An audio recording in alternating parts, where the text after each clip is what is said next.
মৃত্যুর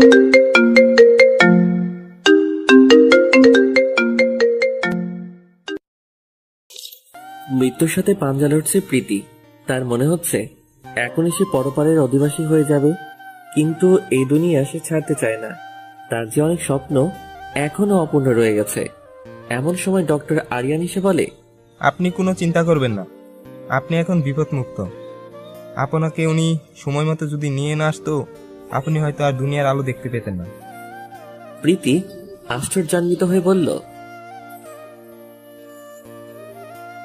আরে যে ছেলেটা আপনাকে কুলে করে হসপিটালে নিয়ে এসেছে, আমি তার কথা বলছি। প্রীতির তো কিছুই মাথায় ঢুকছে না, তবে তার এইটুকু খেয়াল আছে কেউ একজন তাকে কোলে করে হসপিটালে নিয়ে এসেছে। সে গাড়ি ড্রাইভ করার সময় কন্ট্রোল হারিয়ে ফেলে, ফলে সে গাড়ি নিয়ে গাছের সাথে গিয়ে ধাক্কা খায়। আচ্ছা, আপনি বেডে শুয়ে রেস্ট নেন, আমি আসছি। ডক্টর আরিয়ান এটা বলে ক্যাবিন থেকে বের হয়ে যায়। প্রীতির তো কিছুই ভালো লাগছে না, এখন সে বাসায় যাবে কি করে। এমন সময় আকাশ কেবিনের দরজা খুলে ভিতরে প্রবেশ করলো। এই যে, আপনি কেমন আছেন এখন? দেখতেই তো পাচ্ছেন কেমন আছি, আবার প্রশ্ন করছেন কেন? আরে বাবা, আপনি রেগে যাচ্ছেন কেন? এমনি জিজ্ঞেস করবেন কেন? আর আপনি আমার কেবিনে কোন সাহসে প্রবেশ করেছেন? আরে ডক্টর বলল আপনি এখন বিপদ মুক্ত, তাই আপনাকে দেখতে আসলাম। আর আমি সেই ছেলে যে আপনাকে হসপিটালে নিয়ে এসেছি। ও, ডক্টর তাহলে এত সময় আপনার কথাই বলছিল। আচ্ছা শোনেন, থ্যাংক ইউ আমাকে সঠিক সময়ে হসপিটালে নিয়ে আসার জন্য। আর শোনেন, আমার খুব ক্ষুধা পেয়েছে, কিছু খাবো আমি, আমাকে কিছু খেতে দিন। আচ্ছা ওয়েট, আমি এখনই ক্যান্টিন থেকে খাবার নিয়ে আসছি। অন্যদিকে প্রীতির বাবা মা তো টেনশনে শেষ। ওনাদের মেয়ে কোথায় গেল? সেই সকালে বের হয়েছে, এখনো বাড়ি ফিরছে না। প্রীতির আম্মু তো কেঁদে কেঁদে চোখ লাল বানিয়ে ফেলছে, বারবার বলছেন, এই প্রীতির আব্বু, আমার মেয়ে কোথায়? সে এখন আসছে না কেন? প্রীতির আব্বুও চুপ করে আছে, ওনার মাথায় যেন কিছুই ঢুকছে না। মেয়েটা তো এত সময় কখনো বাইরে থাকে না, কিন্তু আজ কি হয়েছে যে এখনো বাড়ি ফিরছে না? দুপুর পেরিয়ে বিকাল হতে চললো। না, এভাবে আর বসে থাকলে চলবে না। তিনি লোক লাগিয়ে দেয় প্রীতিকে খোঁজার জন্য। অন্যদিকে আকাশ, কি নাস্তা নিয়ে যাব ওনার জন্য? মাথায় কিছু কাজ করছে না, পকেটেও টাকা নাই, আছে মাত্র 30 টাকা। এটা দিয়ে কি হবে? নিজেও তো না খেয়ে আছি। দূর, আমার যা হবে হোক, ওনার জন্য এই টাকা দিয়ে কিছু কিনে নিয়ে যাই। এই যে দোকানদার মামা। হ্যাঁ মামা, বলেন। ছোট একটা পাউরুটির প্যাকেট আর 2টা কলা দিন। দোকানদার আকাশের কথা মতো 1 প্যাকেট পাউরুটি আর 2টা কলা মিলিয়ে একটা প্যাকেট করে দেয়। সে নাস্তাগুলো নিয়ে আবার হসপিটালে কেবিনের ভিতরে চলে আসে। নাস্তার প্যাকেটটা প্রীতির দিকে এগিয়ে দিয়ে বললাম, এই যে নিন, এগুলো খেয়ে নিন। নাস্তার প্যাকেটটা খুলে তো প্রীতির মেজাজ খারাপ হয়ে যায়। রাগী স্বরে জিজ্ঞেস করে, এই যে এগুলো কি? কেন? পাউরুটি আর কলা। আই ছোট লোক, এগুলো কোনো খাবার? হ্যাঁ, তুই আমার জন্য এগুলো কি নিয়ে এসেছিস? এসব পাউরুটি আর কলা তো আমার বাসার পোষা কুকুরগুলোকেও খেতে দেয় না, আর তুই আমার জন্য এইসব নিয়ে এসেছিস? কথাটা বলে খাবার প্যাকেটটা আকাশের মুখের উপর ছুঁড়ে মারে প্রীতি। তারপর আবার বলে, যা গিয়ে আমার জন্য ভালো কিছু নিয়ে আয়। আমার কাছে কোনো টাকা নেই। এই ছোট লোক, টাকা নাই কেন? না, ইচ্ছে করে খরচ করিস না। শোন, তোর টাকা আমি দিয়ে দিব, যা গিয়ে আমার জন্য ভালো কিছু নিয়ে আয়। সত্যি আমার কাছে কোনো টাকা নেই। এই কুকুরের বাচ্চা, তোর কত বড় সাহস, তুই আমার মুখের উপরে কথা বলিস? আমি এত কিছু শুনতে চাই না। তুই এখন আমার জন্য খাবার নিয়ে আসবি, সেটা যেখান থেকেই হোক। আমি জানি না, আমার খিদা পেয়েছে, আমি খাবার খাবো। যা এখন আমার চোখের সামনে থেকে। আকাশ কি করবে? কিছুই তো মাথায় কাজ করছে না। আসলে উপকার করতে, কিন্তু এখানে এসে সে উল্টো ফেঁসে গেছে। অপমানিত হতে হচ্ছে তাকে। তার কাছে আর 1টা টাকা অবশিষ্ট বাকি নেই। কি করবে সে? পরে হঠাৎ মাথায় কাজ করছে, তার তো একটা ফোন আছে। সে কেবিন থেকে বের হয়ে ডাক্তারের কাছে যায়। ডাক্তারকে বলে, ডাক্তার সাহেব, আমার একটা ফোন আছে, সেটা আপনি রেখে দিন আর আমায় কিছু টাকা দিন। আমার রোগীর খিদে পেয়েছে, ওনার জন্য খাবার নিয়ে যেতে হবে। পরে আপনাকে টাকা দিয়ে আমি আমার ফোনটা নিয়ে নেব। আল্লাহ, প্লিজ এভাবে বলবেন না। আপনার ফোন আপনার কাছে রেখে দিন, আর এই যে নিন টাকা। 1000 টাকার নোট ধরিয়ে দিয়ে, এটা দিয়ে ওনাকে ভালো কিছু কিনে খাওয়ান। আকাশের শরম লাগছে ডক্টরের কাছ থেকে টাকা নিতে, কিন্তু কি করবে সে? সেও তো নিরুপায়। প্রীতি বলছি, ভালো কিছু খাবার নিয়ে যেতে হবে, না হলে আবার কথা শোনাবে তাকে। সে লজ্জা শরমে মাথা খেয়ে ডাক্তারের কাছ থেকে টাকা নিয়ে প্রীতির জন্য ভালো কিছু খাবার নিয়ে যায়। আর ভাগ্যিস ভালো, সরকারি হাসপাতাল বলে বেঁচে গেছে, না হয়তো বিলের টাকাও পরিশোধ করতে হতো। এই যে নিন আপনার ভালো খাবার। এই ছোট লোক, খাবারগুলো আমাকে দিচ্ছিস কেন? আমি কি নিজ হাতে খেতে পারবো নাকি? তাহলে তুই আমাকে খাইয়ে দিবি, আমি নিজ হাতে খেতে পারি না। কি বলবো, মাথার মধ্যে কিছু যেন কাজ করছে না। কারণ যে মেয়ে ছোট লোক বলে নিন্দা করছে, সেই মেয়ে বলছে খাইয়ে দিতে। ভাইরে, আজীব ক্যারেক্টার মেয়েদের, কখন কোন ভূত চাপে মাথার মধ্যে কিছুই বুঝে আসে না। ছোট লোক বলে আবার তার হাতে খেতেও চায়। বাদ দে সেসব কথা, হাতটা ধুয়ে প্রীতিকে খাইয়ে দিচ্ছি। প্রীতি একদম ছোট বাচ্চার মতো করে হেলে দুলে খাবার খাচ্ছে, আর ঠিক মতো খেতেও পারছে না, মুখের আশেপাশে ভরিয়ে ফেলেছে। ওর এই অবস্থা দেখে হাসবো না কাঁদবো বুঝতে পারছি না। আল্লাহ, একদম বাচ্চা মেয়ের মতো মন মানসিকতা ওনার মধ্যে। এই যে, আমি আর খাবো না, আমার পেট ভরে গেছে। আচ্ছা ঠিক আছে। প্রীতিকে খাইয়ে দিয়ে অবশিষ্ট কিছু খাবার বেঁচে গিয়েছে, সেগুলো নিজে খেয়ে নিলাম। কি করব, সেই সকাল থেকে তো নিজেও না খেয়ে আছি। পেটে আর বাদাম আনছিল না, তাই প্রীতির ঝুটা খাবারগুলোই নিজে খেয়ে নিলাম। এই যে, আমি ঘুমাবো। হ্যাঁ ঘুমান। আপনাকে বারণ করেছে কে? আমি একা ঘুমাতে পারি না, আমার একা ঘুমাতে ভয় করে। আপনিও আমার সাথে ঘুমাবেন? আল্লাহ, পাগল হয়ে যাব। খানিকক্ষণ পরপর মুখের বলি বদলাই। কিছুক্ষণ আপনি বলছে, আবার কিছুক্ষণ তুই। না, আমি এখন ঘুমাবো না, আপনি ঘুমান। আল্লাহ, আপনি এত রেগে যাচ্ছেন কেন? আচ্ছা ঘুমাচ্ছি, আপনি একটু ওয়েট করুন, আমি ফ্রেশ হয়ে এখনই আসছি। আচ্ছা যা, কিন্তু তাড়াতাড়ি আসবি, আমার একা থাকতে ভয় করে। আচ্ছা ঠিক আছে। তারপর ফ্রেশ হতে চলে গেলাম।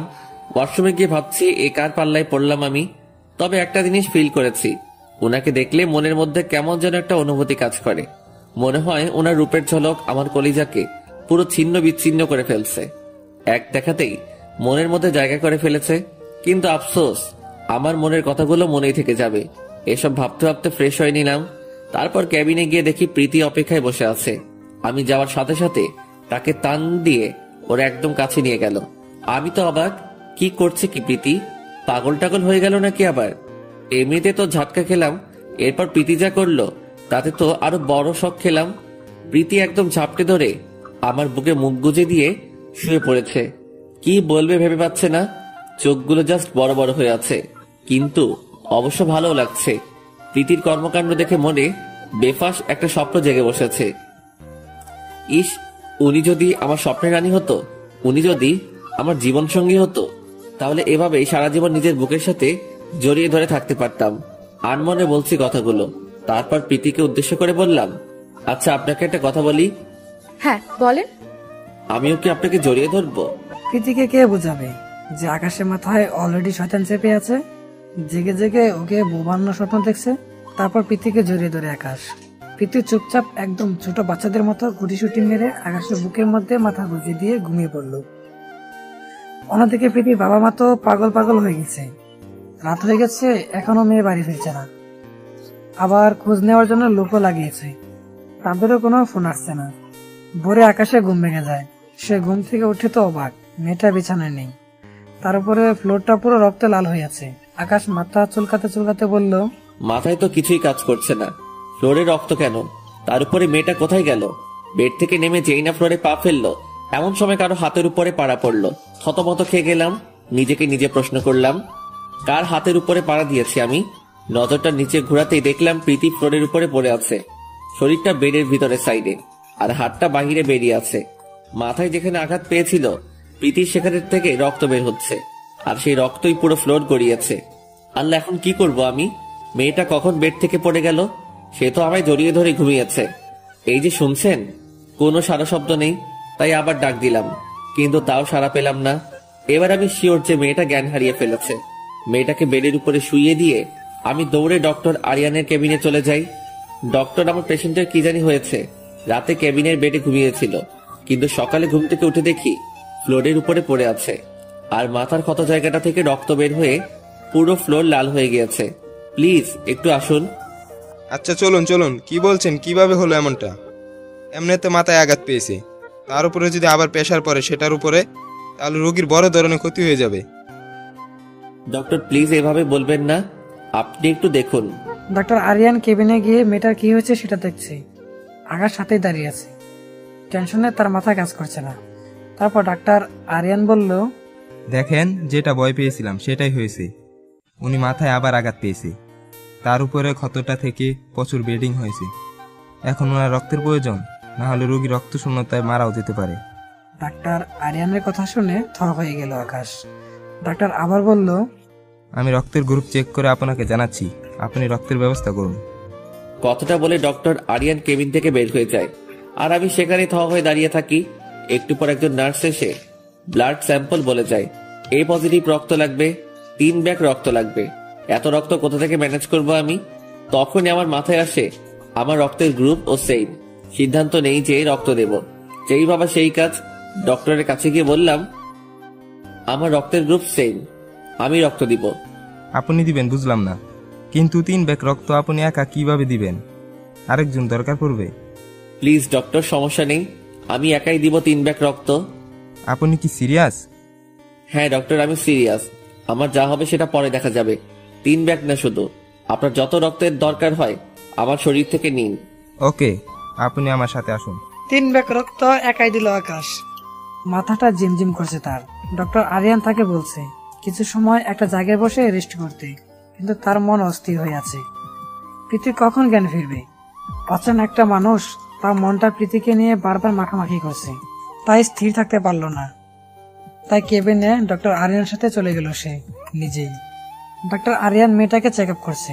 তিনি বললেন, আচ্ছা শুনুন, একদম টেনশন করবেন না, ইনশাআল্লাহ সুস্থ হয়ে যাবে। আমি ঘুমের ইনজেকশন দিয়ে দিয়েছি, ঘন্টা 5-এর মধ্যে জ্ঞান ফিরে আসবে। ডক্টর আরিয়ানের কথা শোনার আর সময় পায়নি আকাশ। তার আগেই মাথা ঘুরে দপাস করে ফ্লোরে পড়ে গেল। একে তো রক্ত দিয়েছে, তার উপরে দৌড়াদৌড়ি করেছে।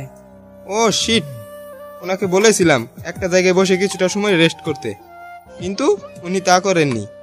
3 ব্যাগ রক্ত দেওয়া একজন ব্যক্তি, সেটা কি যেমন তেমন কথা নাকি? এই যে মরিয়ম, আপনি আমার সাথে একটু হাত লাগান ওনাকে ভোর থেকে উপরে তুলতে। মরিয়ার হসপিটাল একজন নার্স আকাশকে বেড়ে তুলে ডাক্তার মরিয়মকে উদ্দেশ্য করে বলল, আপনি এখন কন্টিনিউ এই কেবিনে থাকবেন, বাকি কোনো কেবিনে যাওয়ার দরকার নেই, কারণ রোগীর সাথে যিনি ছিলেন তিনিও এখন রোগী হয়ে গিয়েছে। ওনাদের দেখাশোনা করার জন্য একজন মানুষ স্টিল দরকার। জ্ঞান ফেরার পর চোখ খুলে আকাশ দেখলো প্রীতি তার মাথার পাশে বসে কান্না করছে। কিন্তু কেন? অন্যদিকে নার্স প্রীতিকে বৃথা সান্ত্বনা দেওয়ার চেষ্টা করছে। শোয়া থেকে উঠে বসলো আকাশ। আকাশে জ্ঞান ফিরেছে দেখতে পেয়ে প্রীতি বলল, এই যে এখন কেমন লাগছে আপনার? কথাটা বলেই প্রীতি জড়িয়ে ধরল আকাশকে। আকাশ আর উত্তর দেওয়ার সুযোগ পেল না, থমথম কণ্ঠে বলল, কেন? কেমন লাগবে আমার? আর কি হয়েছিল আমার? নার্স বলে উঠল, আপনি মাথা ঘুরে পড়ে গিয়েছেন। সকালবেলা রোগীকে রক্ত দিয়ে এসে 6 ঘন্টা যাবত আপনার কোনো জ্ঞান ছিল না। তখনই সকালের কথা মনে পড়লো আমার। আল্লাহ, কি বলছে সবাই সব? আমার তো কিছুই মনে নেই। দেওয়াল ঘড়িটার দিকে তাকিয়ে দেখলাম 2টা বাজে। তার মানে সত্যি 6 ঘন্টা তার জ্ঞান ছিল না। আর মেয়েটার জ্ঞান বা কখন ফিরলো? প্রীতি তখন আকাশকে জড়িয়ে ধরে ফুপে ফুপে কান্না করছে। এই যে আপনি কান্না করছেন কেন?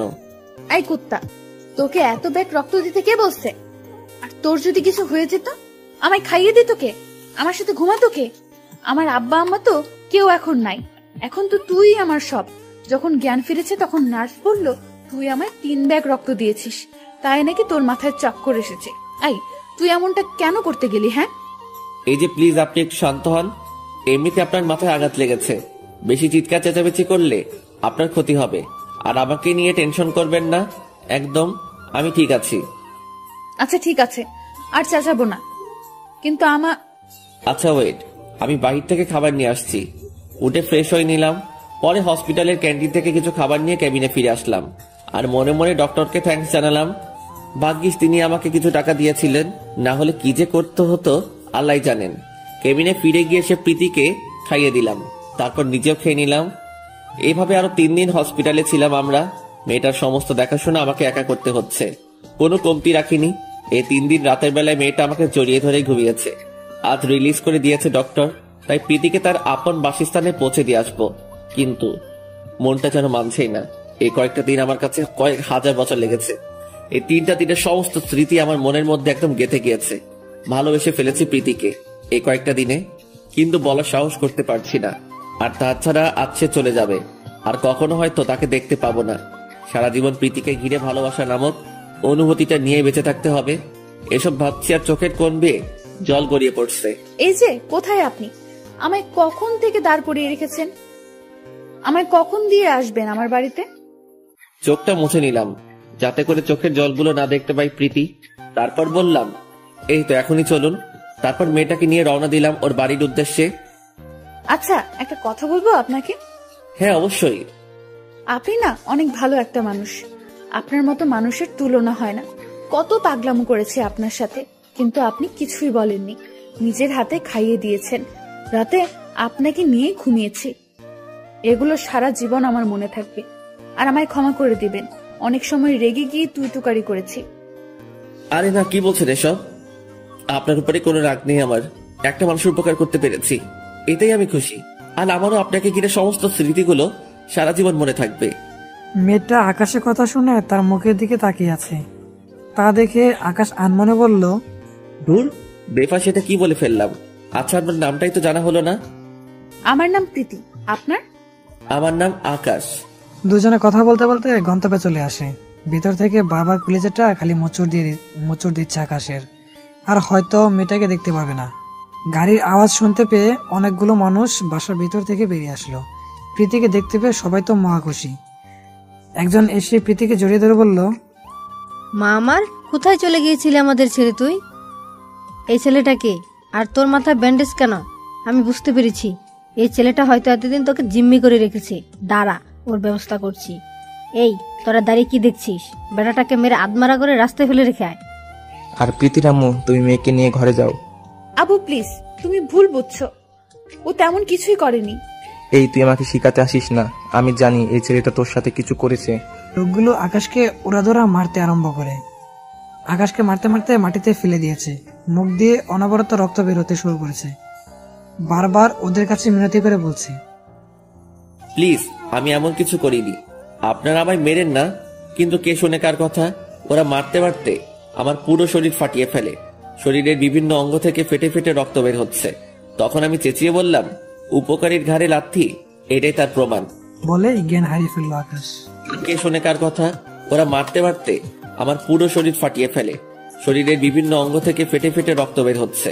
তখন আমি চেঁচিয়ে বললাম, উপকারের ঘাড়ে লাথি, এটাই তার প্রমাণ। বলেই জ্ঞান হারিয়ে ফেললো সে। অন্যদিকে প্রীতি বারবার বলছে, আকাশ এমন করেনি। কিন্তু কেউ বিশ্বাসই করতে রাজি না। না, ছেলেটাই তোর সাথে কিছু উল্টাপাল্টা করেছে। পাশে ফুলদানি ছিল। প্রীতি সেটা হাতে নিয়ে ঠাস করে দেয়ালের সাথে বাড়ি দিয়ে ফাটিয়ে ফেলে।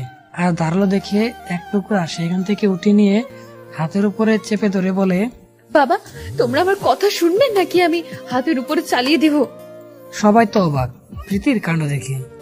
মারে, প্লিজ এমনটা করিস না, ওটা ফেলে দে। না, আমি জানি তোমরা আমার কথা শুনবে না। আমি যা বলবো সেটা শুনে তারপর তোমাদের যা করার করবে।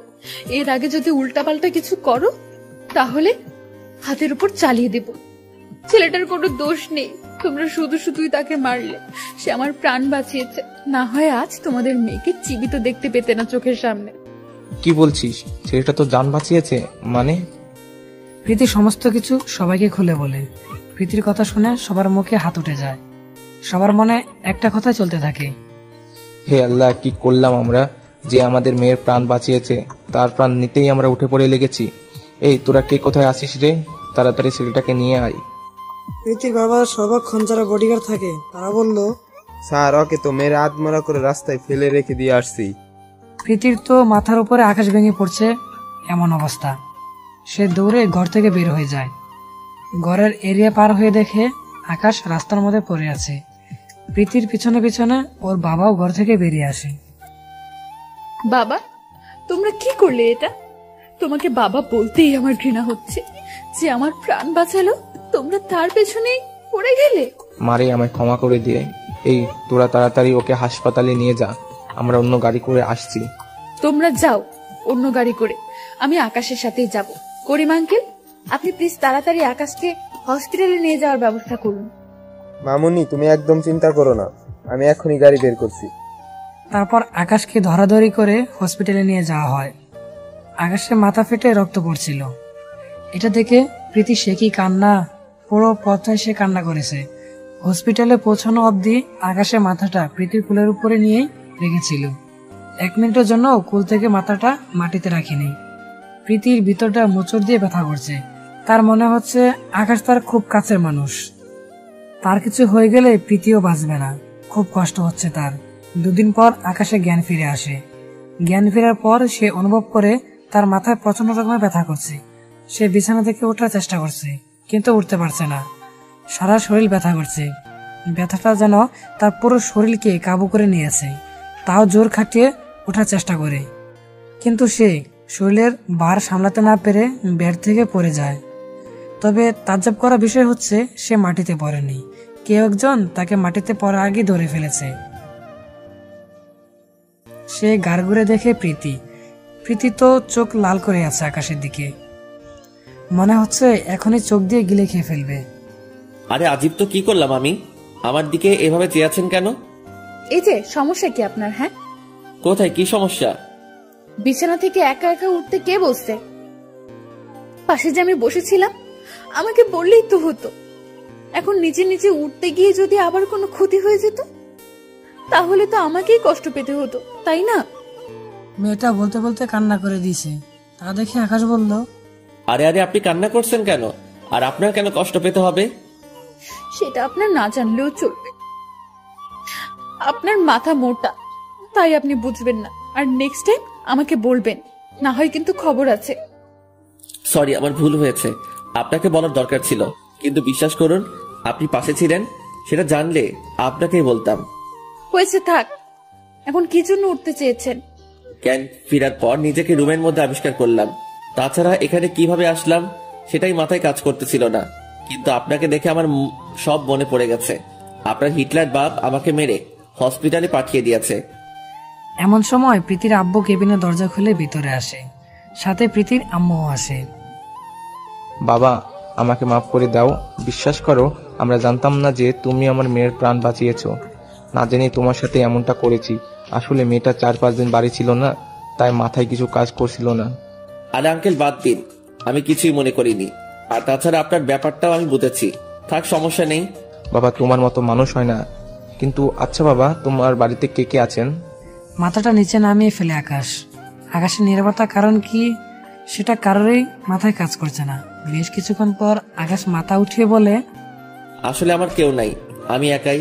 3-4 বছর আগে সবাই আমার জীবন থেকে হারিয়ে গেছে। কি বলছো বাবা এসব? তাহলে তুমি থাকো কোথায়? থাকার জন্য বিশেষ কোনো জায়গা নেই, কিন্তু আমার কলেজের পাশে একটা বন্ধুর বাসা আছে, ওটাতেই আপাতত থাকছি। এই মাস পর সে বাসা ছেড়ে দিবে, তখন কোথায় থাকবো জানি না। বাবা, কিছু মনে না করলে তুমি আমার বাসায় থাকতে পারো। না আঙ্কেল, তার কোনো দরকার নেই। প্লিজ, তুমি আমার বাসায় থাকলে আমি খুব খুশি হব। তোমার উপর যা যা অন্যায় করেছি অন্ততপক্ষে কিছুটা হলেও মাপ পাবো। প্লিজ বাবা, তুমি না করিও না। আচ্ছা আঙ্কেল, এত করে যখন বলছেন তাহলে আমি থাকবো। প্রীতি তো খুশিতে আত্মহারা যে আকাশ ওর বাসায় থাকবে এখন থেকে। কিন্তু একটা জিনিস মাথায় কাজ করছে না ওর, লোকটার প্রতি তার এত দুর্বলতা কেন? ওকে তো সে ভালোবাসে না, কিন্তু তারপরও কি যেন এত মায়া কাজ করে ওর আকাশের প্রতি। কোনোভাবে হিসাব মিলাতে পারছে না প্রীতি। পরের দিন আকাশকে হসপিটাল থেকে রিলিজ করে বাসায় নিয়ে যাওয়া হয়। বাড়িটা একদম রাজপ্রাসাদের মতো। এত বড় বাড়ি আকাশের জন্য দেখেই মন জুড়িয়ে যায়। সবার ভালোবাসা এবং টেক কেয়ারে আকাশ একদম সুস্থ হয়ে যায়। বাসার মানুষগুলো একদম অমায়িক, সবাই আকাশকে আপন করে নিয়েছে। সে তাদের পরিবারই একজন সদস্য হয়ে যায়।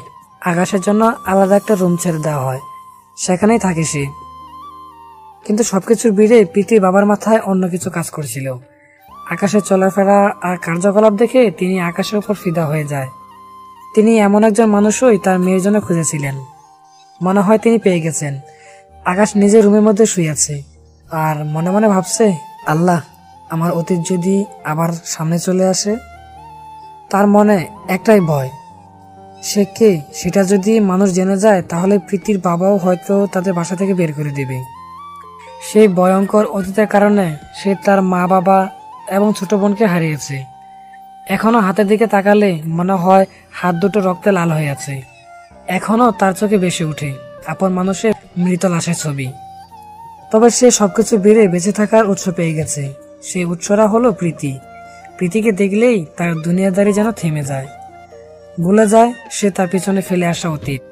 এমন সময় ভাবনার ছেদ কাটিয়ে প্রীতির বাবা রুমে আসেন। আকাশ, তোর সাথে কিছু কথা ছিল। হ্যাঁ আঙ্কেল, বলেন। বাবা, তুমি কিছু মনে করো না প্লিজ। আমি চাচ্ছিলাম যে প্রীতির সাথে তোমার বিয়ে দিতে। তোমার আচরণে আমি মুগ্ধ। আঙ্কেল কি বলছেন? আমার নিজেরই ঠিক ঠিকানা নাই, অন্যের বাড়িতে আশ্রয় আছি, তার উপরে বিয়ে, তাও আবার আপনার মেয়ের সাথে। আঙ্কেল, এটা যদি প্রীতির কানে যায় তাহলে প্রীতি আর কোনোদিন আমার মুখ পর্যন্ত দেখবে না, আর আমিও ওকে বিয়ে করতে পারবো না। আর তাছাড়া আমি বিয়ে করলেও ওকে খাওয়াবো কি? বাবা প্লিজ, এভাবে না করো না। আমার মেয়েটাকে আমি কার হাতে তুলে দেবো বলো? ভরসাযোগ্য একটা ছেলেও চোখের সামনে দেখছি না তুমি ছাড়া। তোমার কাছে মিনতি করছি, তুমি প্রীতিকে বিয়ে করে নাও, আর তোমাকে ওকে খাওয়ানোর চিন্তা করতে হবে না। আঙ্কেল প্লিজ এভাবে বলবেন না। আচ্ছা, আমি প্রীতিকে বিয়ে করব, কিন্তু প্রীতি যদি অমত করে? বাবা, সেটা তুমি আমার উপর ছেড়ে দাও, আর তুমি বিয়ের জন্য তৈরি হও। তারপর তিনি চলে যায় রুম থেকে। প্রীতির আব্বুর সমস্ত কথা যেন মাথার উপর দিয়ে গেল। তবে ভীষণ খুশি লাগছে যে প্রীতি আমার হবে। কিন্তু ঝামেলা একটাই, প্রীতি যদি আমাকে ভুল বুঝে। দূর, এত কিছু ভাবছি কেন? আমি তো নিজ থেকে বলিনি, ওর বাবাই আমাকে অফার করেছে। অনেক রাত হয়েছে, এসব ভাবতে ভাবতেই ঘুমিয়ে গেলাম। সকালবেলা ঘুম থেকে উঠে নিচে গিয়ে দেখি ডেকোরেশনের লোক ফুল দিয়ে পুরো বাড়িটা সাজাচ্ছে। কিছুই তো মাথায় ঢুকছে না, বাড়িতে কি কোনো অনুষ্ঠান হবে নাকি? এমন সময় প্রীতির আব্বু এসে বলে, বাবা তুমি নিজের মতো প্রিপারেশন নাও, পরশু প্রীতির সাথে তোমার বিয়ে ফিক্সড করছি। ওনার কথা শুনে জাস্ট চোখ দুইটা কপালে উঠে গেল। আল্লাহ, কি বলছে এইসব? কাল বাদে পরশু বিয়ে, আর তাছাড়া প্রীতি এত সহজে মেনে গেল? ভাবনার অবসান ঘটিয়ে প্রীতির বাবা বলতে শুরু করে, এই ছেলে, আমি বলছিলাম না যে প্রীতির ব্যাপারটা আমার উপর ছেড়ে দাও? দেখলে সে রাজি হয়ে গেছে। মনে মনে বললাম, যাক ভালো হয়েছে, এবার ভালোবাসার মানুষটা নিজের হবে। এসব ভেবে মুচকি মুচকি হেসে বললাম, আচ্ছা থাকো, অনেক কাজ করতে হবে। তারপর তিনি চলে গেলেন। আজ আকাশ প্রীতির বিয়ে, কিন্তু একটা জিনিস আকাশের মাথায় কাজ করছে না, যে প্রীতি এই 2 দিন তার সামনে একবারও আসলো না কেন? অন্য সময় তো রোজ 3 থেকে 4 বার কথা হয়, কিন্তু এই 2 দিনে প্রীতি তার সামনে একবারও আসেনি। কথা বলা তো দূরেই থাক, ভালোই ভালোই ওদের বিয়েটা হয়ে গেল। বাসর ঘরের সামনে দাঁড়িয়ে আছে আকাশ। খুব ভয় করছে তার, বাসর ঘরে ঢুকলে আল্লাহ জানে কি হবে। তবে একটা জিনিসে সে খুব খুশি, কারণ তার ভালোবাসা মানুষটিকে সে নিজের করে পেয়েছে। আর বাসর ঘরে যে বসে আছে সে তার মনের মানুষ। মনের ভয়কে জয় করে বাসর ঘরের দরজা ঠেলে ভিতরে ঢুকলো আকাশ। ভিতরে ঢুকে দেখে প্রীতি বড় একটা ঘোমটা দিয়ে বসে আছে। আওয়াজ করে সামনের দিকে এগিয়ে গেল আকাশ, কারণ মেয়েরা নাকি তার বরকে পা ধরে সালাম করে বাসর ঘরে। কিন্তু প্রীতি এমন কিছুই করলো না। যাক, আকাশও এসবে লাইক করে না, পা ধরে সালাম টালাম করা আর কি। আস্তে আস্তে খাটের উপরে গিয়ে বসলো সে। প্রীতির কোনো সারা শব্দ নেই, কেমন যেন একটা আনইজি লাগছে আকাশের। তার উপরে মেয়েটাও কথা বলছে না। নীরবতা ভেঙে নিজেই বলল, প্রীতি ঘোমটাটা সরাও। তারপর রেসপন্স নাই, তাই নিজের হাত দিয়েই ওর মুখ থেকে ঘোমটাটা সরিয়ে দিল। ঘোমটাটা সরিয়ে যা দেখলো তাতে তো ওর চোখ কপালে উঠে গেছে।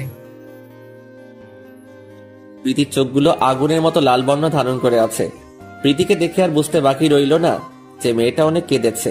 কিন্তু কেন, সেটা দেখে আমি বললাম, এই প্রীতি, কি হয়েছে তোমার? তোমার চোখ মুখ এমন ফোলা দেখাচ্ছে কেন? নিশ্চয়ই তুমি কেঁদেছ। দেখি কি হয়েছে, আমাকে বলো। প্রীতি ঠাস করে একটা থাপ্পড় বসিয়ে দেয় আকাশের গালে।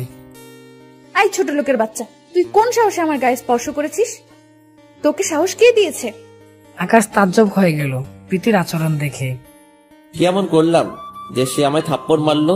চুপ করে আছি, মুখ দিয়ে কোনো কথা বের হচ্ছে না। প্রীতির কাছ থেকে এমনটা কখনো আশা করিনি। কি রে ছোট লোক, কথা বলছিস না কেন? গায়ে হাত দিয়েছিস কোন সাহসে? গায়ে হাত দিতে আবার সাহস লাগবে নাকি? তুমি তো আজ থেকে আমার বউ, অন্য কোনো অবলা নারী না। এই ছোট লোক, তোর তো দেখছি মুখ ফুটে গেছে। কার বউ? কিসের বউ? তোর মতো ছোট লোকের বউ হব আমি? আমাকে কি কুকুরে কামড়েছে নাকি? বাবা আমায় কসম দিয়েছে তোকে বিয়ে করতে, তাই বাবার কসমের জন্য তোকে বিয়ে করেছি। তোর মতো ছোট লোককে আমি কখনোই বর মানবো না। প্রীতি, আমি জানি না তুমি যে তোমার বাবার কসমের জন্য আমি বিয়ে করেছ, কিন্তু এটা তো সত্যি, তাই না? যে তোমার আমার বিয়ে হয়েছে, আমরা দুজন এখন স্বামী স্ত্রী। প্রীতি আরো দুটো থাপ্পড় লাগিয়ে দেয় আকাশের গালে। তোর সাহস তো কম না। তোকে একবার বলছি না এই বিয়ে আমি মানি না, আর তোকে বর হিসেবে মেনে নেওয়ার তো প্রশ্নই আসে না। তারপরও কিসের স্বামী স্ত্রী রে? তার উপরে আবার তুমি করে বলছিস, সাহস তো অনেক বেড়ে গেছে। প্রীতি, তুমি এমন কেন করছো? তো কেমন করব? তুই কি মনে করেছিস তোর মতো ছ্যাচটাকে আমি মেনে নেব? আর তোকে তো এখন আমার লোভী মনে হচ্ছে। বাবা বলেছে আমায় বিয়ে করতে, অমনি তুইও রাজি হয়ে গেলি লেজ গুটিয়ে বিয়ে করার জন্য। তোর মতো ছোট লোকদের আসলেই করুণা করতে নেই, না হয় আজ এই দিন দেখতে হতো না। আমার চোখের সামনে থেকে দূর হ, ছোট লোক তুই। মন খারাপ করে বাসর ঘর ছেড়ে বারান্দায় চলে এলাম। কি করব, কপালে বই নিয়ে এসেছি অপমান আর লাঞ্ছনা। মানুষের কত স্বপ্ন থাকে বাসর ঘর নিয়ে। বউয়ের সাথে গল্প করব, দুজনে দুজনের সুখ দুঃখগুলো ভাগাভাগি করে নিব। আমার তো এমন কিছু হওয়া দূরের কথা, রুমে পর্যন্ত জায়গা মিলল না। চোখ থেকে টপ টপ করে পানি ঝরে পড়ছে। পরিবেশ কত সুন্দর, চাঁদের আলো একদম মুখে এসে পড়ছে। দেখতেই বোঝা যাচ্ছে চাঁদ মামা আজ সেই খুশি, তাই সেও ইচ্ছে মতো রোশনি ছড়িয়ে বেড়াচ্ছে। চাঁদের দিকে এক নজরে তাকিয়ে আছি, তখনই মনের মধ্যে কোনো এক অজানা অনুভূতি কাজ করছিল। প্রীতি যদি আমায় মেনে নিত, তাহলে এখন দুজন মিলে জ্যোৎস্না বিলাস করতে পারতাম। ঠিক তখনই চাঁদটা মেঘের গায়ে ঢেকে গেল। আর মনে বললাম, বাহ চাঁদ মামা, তুমিও আমার থেকে মুখ ফিরিয়ে নিলে। মনটা আরো খারাপ হয়ে গেল। ঠিক সেই সময় কেউ একজন পিছন থেকে পাঞ্জাবির কলার ধরে হ্যাঁচকা টান দিল। পিছনে ফিরেই তো অবাক। এই কুত্তা, তোর কত বড় সাহস! তুই আমাকে একা একা রুমে রেখে ওখানে দাঁড়িয়ে আছিস। তুমিই তো বললে তোমার চোখের থেকে দূর হয়ে যেতে।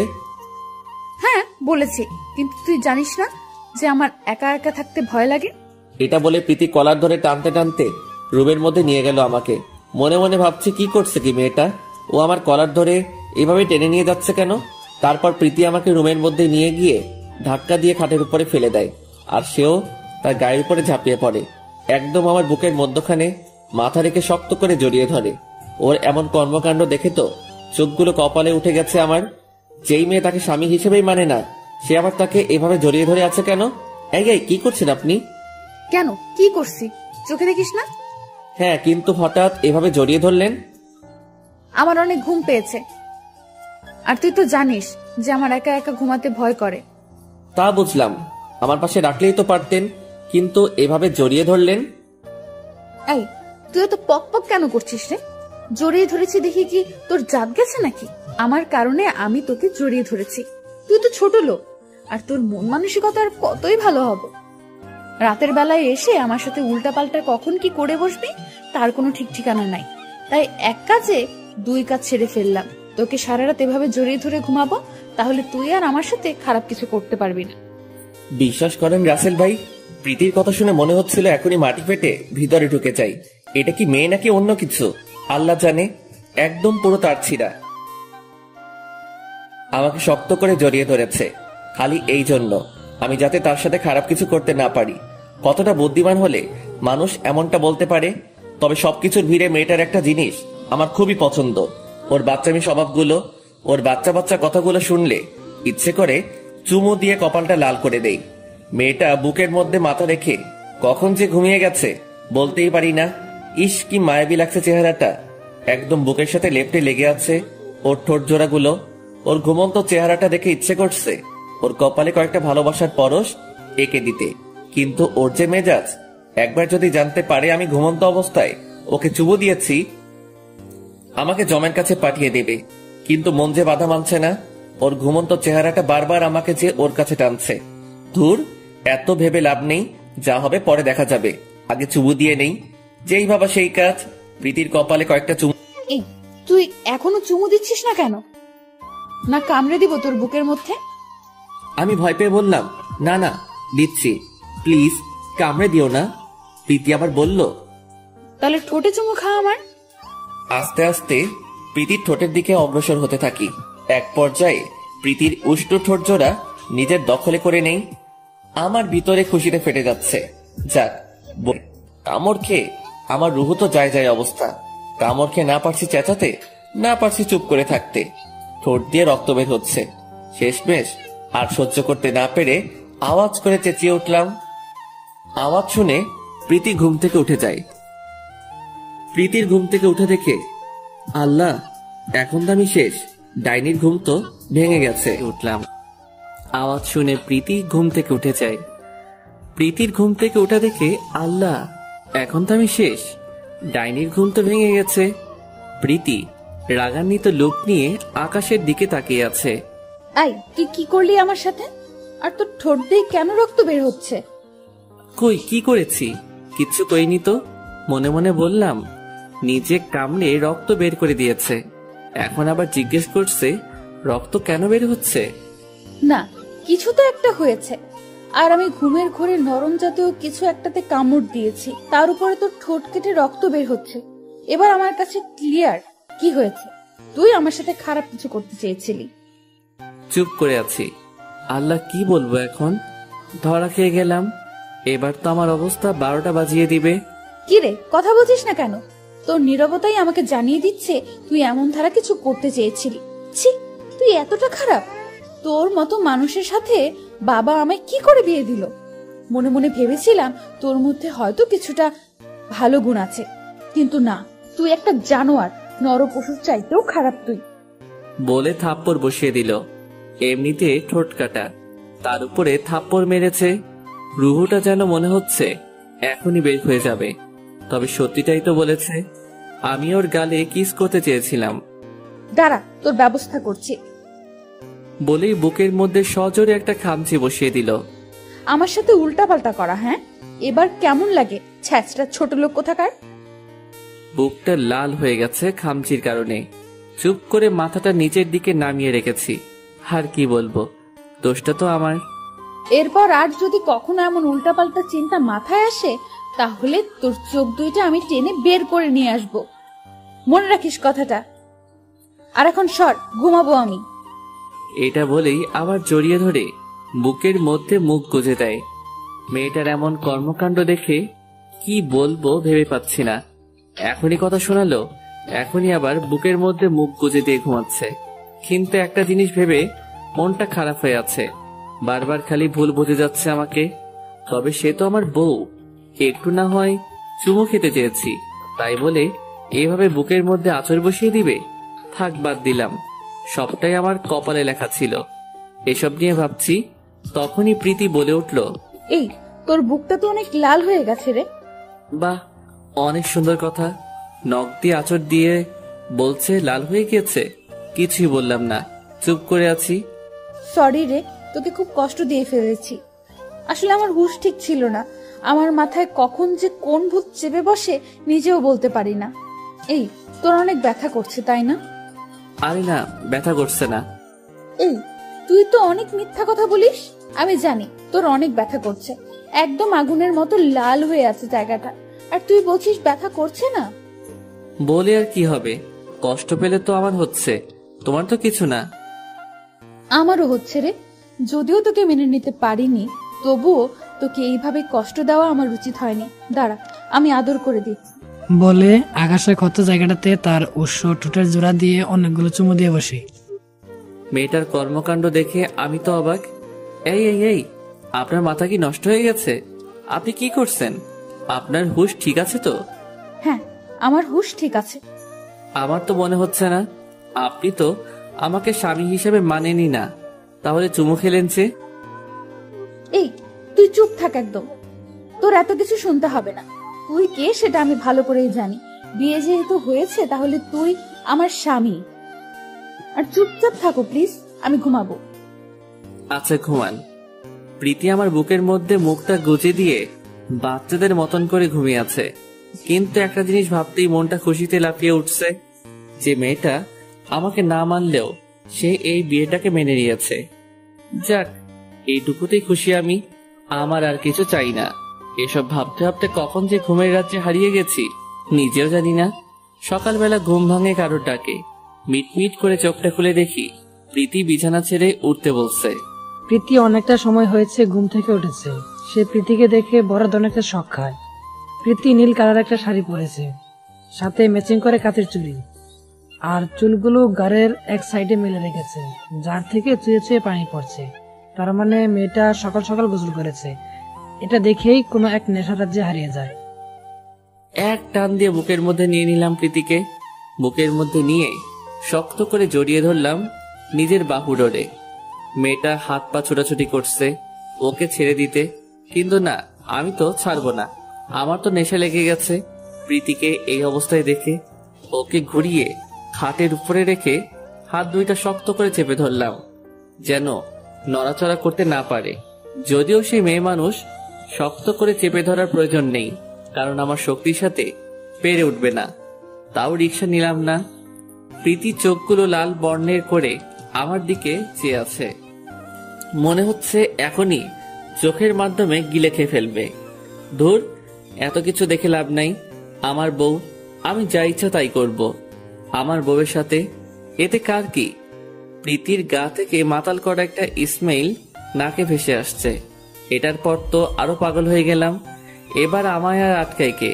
প্রীতির ঠোঁটের উপরে নিজের ঠোঁট জোড়াকে বসিয়ে দিলাম। মেয়েটা গোঙাচ্ছে আর হাত পা ছোটাছুটি করছে ওকে ছেড়ে দেওয়ার জন্য, কিন্তু কে ছাড়বে? মন না ভরা পর্যন্ত তো ওকে আর ছাড়বো না। পাক্কা 10 মিনিট পর প্রীতিকে ছেড়ে দিলাম। দুজনেই হাঁপাচ্ছি, কিন্তু প্রীতি আমার থেকে বেশি হাঁপাচ্ছে। সমস্ত কিছুর ভিড়ে ভুলেই গেছি যে গতকাল প্রীতি আমার ঠোঁটের 12টা বাজিয়ে দিয়েছে। প্রীতিকে ছাড়ার সাথে সাথে সে আমার গালের মধ্যে ঠাস ঠাস করে কষে কয়েকটা থাপ্পড় বসিয়ে দিল। আই কুকুরের বাচ্চা, তোর মন আসলেই নোংরা। তুই কিভাবে আমার সাথে জোর করতে পারলি? তোর কি বিবেকে একটু বাধা দেয় নাই? প্রীতি, তোমাকে দেখে লোভ সামলাতে পারিনি। শাড়ি পরার কারণে একদম নৈশাক্ত লাগছিল তোমাকে। হ্যাঁ, তাই বলে তুই আমার সাথে জোর করে? প্লিজ আমায় ক্ষমা করে দাও। আসলে তোমায় দেখে মাথা ঠিক ছিল না, তালগোল পাকিয়ে ফেলেছি। দেখিনিস, এর ফল ভালো হবে না। বলে প্রীতি হনহন করতে করতে রুম থেকে বেরিয়ে গেল। কি করলাম আমি এটা? দোষ করে এখন অনুতপ্ত হচ্ছি, কিন্তু আমার কি দোষ? সে আমার সামনে এইভাবে আসলো কেন? দূর, এখন এত কিছু ভেবে লাভ নাই। পরে যা হবে দেখা যাবে। উঠে গিয়ে ফ্রেশ হয়ে নিলাম। প্রীতির আম্মু, শাশুড়ি আম্মা এসে বলে গেল নিচে লোকজন আসছে, দুজন যেন তাড়াতাড়ি নিচে চলে যাই। তাড়াতাড়ি দুজনে চলে আসো। আম্মু, দুজন মানে? প্রীতি তো নিচে গেছে। কই, প্রীতি তো নিচে যায় নাই। আচ্ছা, আমি যাচ্ছি, আমার নিচে কাজ আছে। ও কোথায় আছে ওকে খুঁজে নিয়ে দুজনে নিচে এসো। এটা বলে শাশুড়ি আম্মা নিচে চলে গেল, কিন্তু মাথায় তো কাজই করতেছে না। প্রীতি নিচে না গিয়ে গেল কই? তাড়াতাড়ি পাঞ্জাবিটা গায়ে লাগিয়ে ছাদে চলে গেলাম। প্রীতি নিচে নাই, তার মানে শিওর যে সে ছাদে থাকবে। ঠিক তাই হলো। ছাদে গিয়ে দেখি প্রীতি অন্য পাশে মুখ ঘুরিয়ে দাঁড়িয়ে আছে। পিছন থেকে গিয়ে ওকে ডাক দিলাম, এই প্রীতি, এখানে কি করছো? কোনো সারা শব্দ নাই। এই কি হলো, কথা বলছো না যে? হঠাৎ ফোপানির আওয়াজ কানে আসলো। এই প্রীতি, কি হয়েছে তোমার? বলে আমার দিকে ঘোরাতেই চোখটা কপালে উঠে গেল। মেয়েটা কাঁদতেছে, শুধু কাঁদতেছে না, কাঁদতে কাঁদতে চোখ মুখ লাল করে ফেলেছে। আল্লাহ, তুমি কাঁদতেছো কেন? দেখি, দাঁড়াও, আমি তোমার চোখের পানি মুছে দিচ্ছি। এই সর, তুই আমার গায়ে হাত দিবি না। প্লিজ, এমন করে না। নিচে লোকজন এসেছে। আম্মু তোমাকে আর আমাকে নিচে যেতে বলেছে। প্লিজ চলো, চোখের পানিগুলো মুছে। আমি নিচে যাব না, তুই যা। প্রীতি, আমি যা করেছি তার জন্য তুমি আমার শাস্তি দিও, সমস্যা নেই, কিন্তু প্লিজ নিচে তো চলো, সবাই অপেক্ষা করে বসে আছে। আই, আমি যাব না বললাম না তোকে? তোর কি কথা কানে যায় না? ওকে, তাহলে আমিও যাব না, এখানে দাঁড়িয়ে থাকবো তোমার সাথে। এই, তোর সমস্যা কি রে? হ্যাঁ, তুই আমার পেছনে কেন পড়ে আছিস? অনেক সমস্যা আমার। তোমার এখন নিচে যেতে হবে আমার সাথে, না হয় তোমাকে জোর করে নিয়ে যাব। তোর সাহস থাকলে আরেকবার গায়ে হাত দে তো। দেখবা, দাঁড়াও।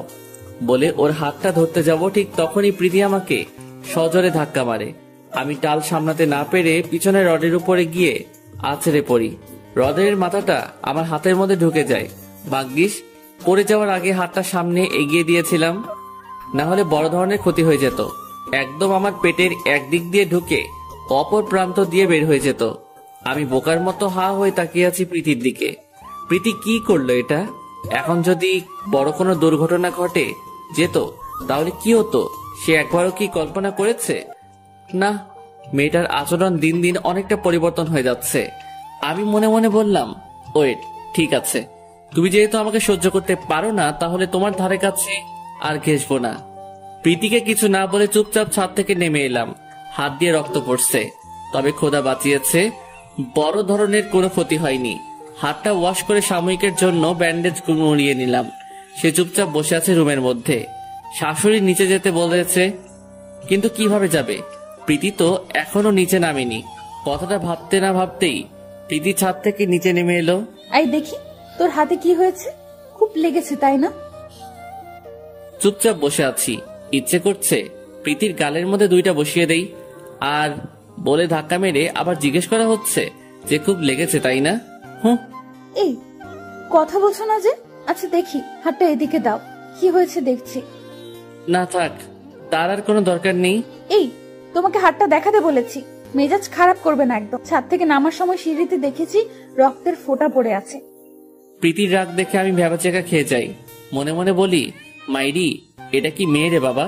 রাগ হওয়ার কথা আমার, উল্টো সে রাগ দেখাচ্ছে। প্রীতি আমার হাতটা জোর করেই ওর কাছে নিয়ে গেল। এই খুব লেগেছে তাই না? বিশ্বাস করো, আমার তো জেদ কোথা থেকে আসে তা আমি নিজেও জানি না। প্লিজ রাগ করো না আমার উপর। অসহায় দৃষ্টিতে তাকিয়ে, এই মেয়ে, এত আদিক্ষেতা দেখাতে হবে না এখন। আর একটু হলেই জমের বাড়ি পৌরাণিক যেতাম। যাও, এখন গিয়ে বেশি কথা না বলে রেডি হয়ে নাও, নিচে যাব। তারপর রেডি হয়ে দুজনে নিচে চলে গেলাম।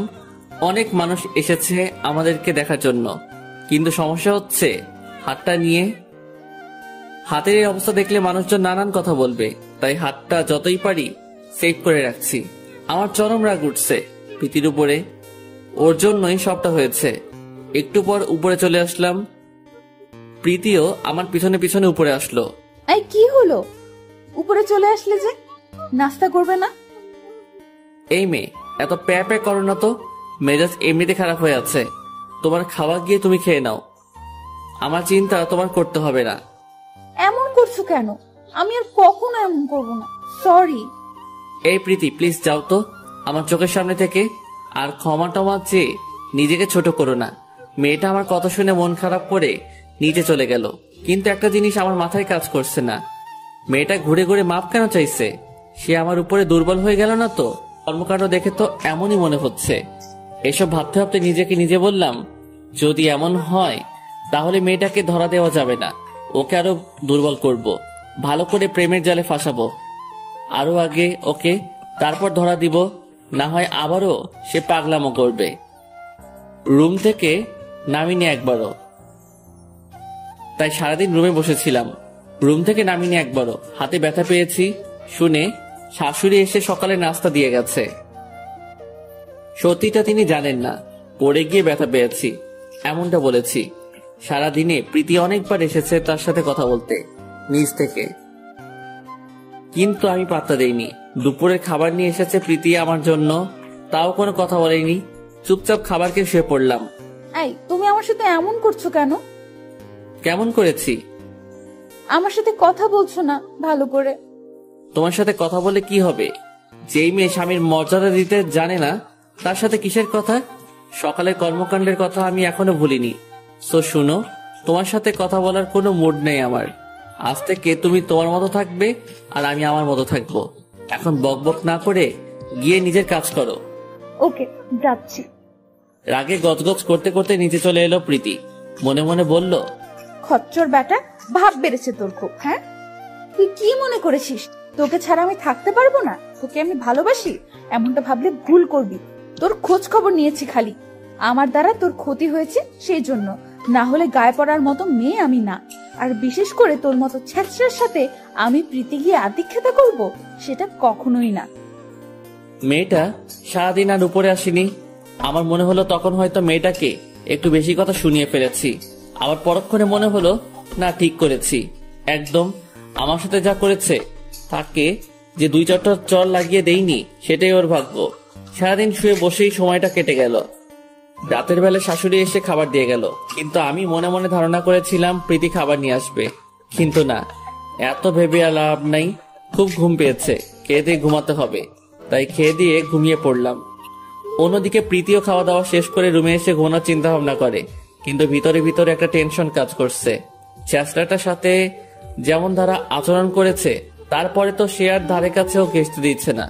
সারাদিন দেয়নি ভালো কথা, কিন্তু এখন যদি জড়িয়ে ধরতে না দেয় তাহলে তো আমার আর ঘুম হবে না। এসব ভাবতে ভাবতে রুমে গিয়ে দেখে আমি ঘুমের রাজ্যে হারিয়ে গেছি। যাক, ভালো হয়েছে, খচ্চর ব্যাটাটা ঘুমিয়ে গেছে। এখন গিয়ে চুপচাপ ওর বুকের মধ্যে মাথা গুজে ঘুমিয়ে পড়বো, সে টেরও পাবে না। বলে শয়তানি একটা হাসি দেয়। পরিকল্পনার মতো গিয়ে চুপচাপ করে আমার বুকের মধ্যে মাথা গুজে দিয়ে আমাকে জড়িয়ে ধরে ঘুমিয়ে পড়ে। চোখটা মাত্র লেগে এসেছিল আমার, ঠিক সে সময় প্রীতি এসে ডিস্টার্ব করে দিল। এই মেয়ে, সমস্যা কি তোমার? হ্যাঁ, ওই কিসের সমস্যা?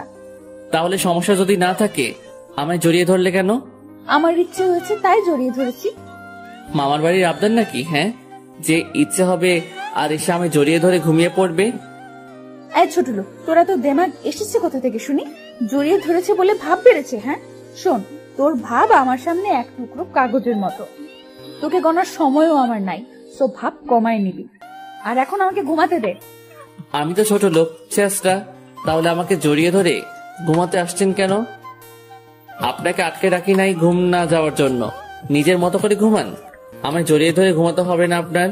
বলে প্রীতির থেকে নিজেকে ছাড়িয়ে নিয়ে অপর পাশে ফিরে শুয়ে পড়লাম। এই তুই কিন্তু আমার রাগ উঠাচ্ছিস। সরি, রাগ উঠলে কিছু করার নাই। আমি তোকে জড়িয়ে ধরে ঘুমাবো বলেছি তো ঘুমাবো। এটা বলে পিছন সাউন্ড থেকে আমাকে জড়িয়ে ধরে আমিও কম কিসে হাতটা সরিয়ে দিলাম গা থেকে।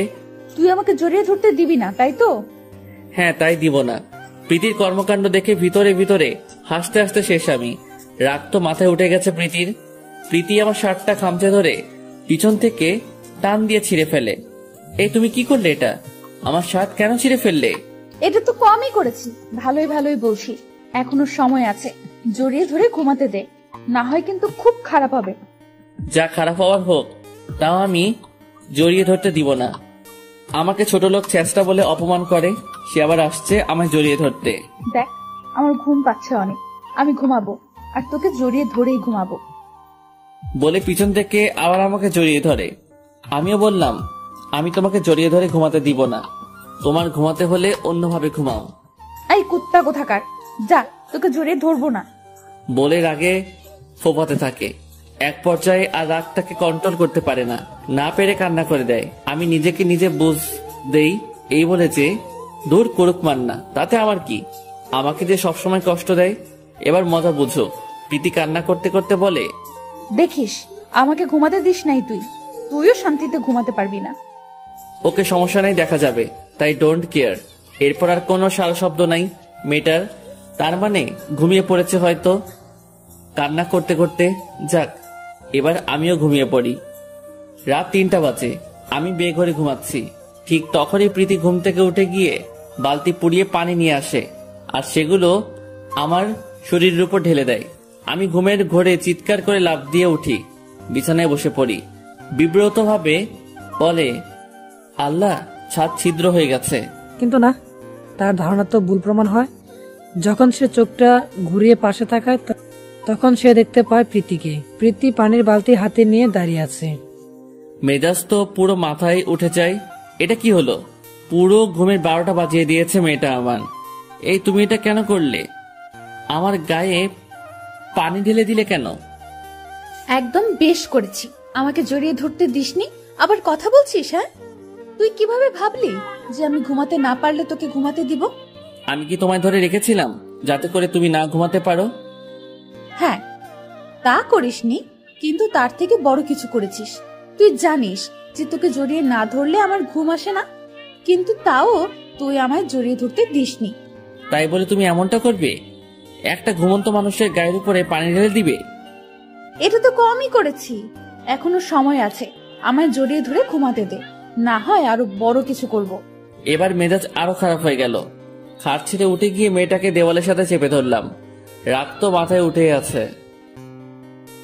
এই তো সমস্যা কি? হ্যাঁ, তুই আমার ঘুম নষ্ট করলি কেন? তুমি একা একা ঘুমাবে আর আমি ঘুমাবো না, এটা কি করে হয়? তাই তোমাকেও ঘুমাতে দিব না। রাগ আর কন্ট্রোল করতে না পেরে একটা থাপ্পড় বসিয়ে দিলাম। প্রীতি তো অবাক, শেষরাটা ওকে থাপড় মারলো। অবাক হয়ে আকাশের দিকে তাকিয়ে আছে। তুই সেই সময় থেকে একটা কথা বলে যাচ্ছিস, তোকে জড়িয়ে ধরতে দেইনি, সেটা আমার ব্যক্তিগত ব্যাপার। কিন্তু তোর ঘুম যাওয়া তো আর আটকায়নি। তোর কত বড় সাহস! ডেকে মেকে তিনি চলে গেলেন। এই প্রীতি, উঠো তাড়াতাড়ি, আম্মু এসে ডেকে গেছে নিচে যাওয়ার জন্য। নাস্তা লাগিয়েছে নাকি? আর একটু ঘুমাতে দাও না, আমি আর একটু ঘুমাবো। এই এখন আর ঘুম না। তারপর দুজনে মিলে ফ্রেশ হয়ে নাস্তা করতে গেলাম নিচে। সবই ঠিক আছে, কিন্তু বিপত্তি বাঁধলো নাস্তা খাওয়া নিয়ে। কারণ যে হাত দিয়ে খাবো সেই হাতেই ব্যান্ডেজ। খাবারগুলো সামনে নিয়ে চুপচাপ বসে আছি। এটা প্রীতির চোখ এড়ালো না। এই কি হলো, খাচ্ছ না যে? কিভাবে খাবো? হাত তো ভালো না। ও শিট, আমি তো ভুলেই গিয়েছিলাম একদম। দাঁড়াও, আমি খাইয়ে দিচ্ছি। প্রীতির কথা শুনে একদম লজ্জায় লাল হয়ে গেলাম, কারণ শ্বশুর শাশুড়ি পাশেই বসা, দুজনে মুচকি মুচকি হাসছে। কিন্তু লজ্জা পেয়ে কি আর হবে? আমার আদরের বউটা তো আমাকে খাওয়ানোর জন্য লোকমা ধরে বসে আছে। খাওয়া দাওয়া শেষ করে উপরে চলে এলাম। একটু পর প্রীতিও রুমে আসলো, কিন্তু তাড়াহুড়ো করে। এটা কি হলো? এত তাড়াহুড়ো করছো কেন? আজ নাকি আমার বান্ধবী তিশারা সবাই আসবে তোমাকে আর আমাকে দেখতে। বিয়ের সময় তো কেউ আসতে পারেনি ঠিকঠাক ভাবে, কারণ যে তাড়াহুড়োয় বিয়ে হয়েছে তাই আজ আসবে। প্লিজ তুমি একটু পরিপাটি করে থেকো। আচ্ছা, সেটা নিয়ে তোমার টেনশন করতে হবে না। প্রীতি একটা পাঞ্জাবি দিয়ে গেল, সেটা গায়ে লাগিয়ে রুমে বসে আছি। একটু পর প্রীতির বান্ধবীরা সবাই আসলো। সবাই জানে প্রীতির হাজবেন্ডের কথা, কিভাবে কি হয়েছে সবটা জানে। এই চল, তোদেরকে আমার ছোট লোক হাজবেন্ডের পরিচয় করিয়ে দিই। কিন্তু সামিরা তো এখনো আসেনি। আচ্ছা সমস্যা নেই, সে আসলে না হয় তার সাথে আলাদাভাবে পরিচয় করিয়ে দিব। বান্ধবীদের নিয়ে নিজের রুমে আসলো আকাশের সাথে পরিচয় করে দিতে। বান্ধবীরা সবাই হাসাহাসি করছে আকাশকে দেখে। একজন তো বলেই ফেলেছে, ছোট লোক দুলাভাই কেমন আছেন?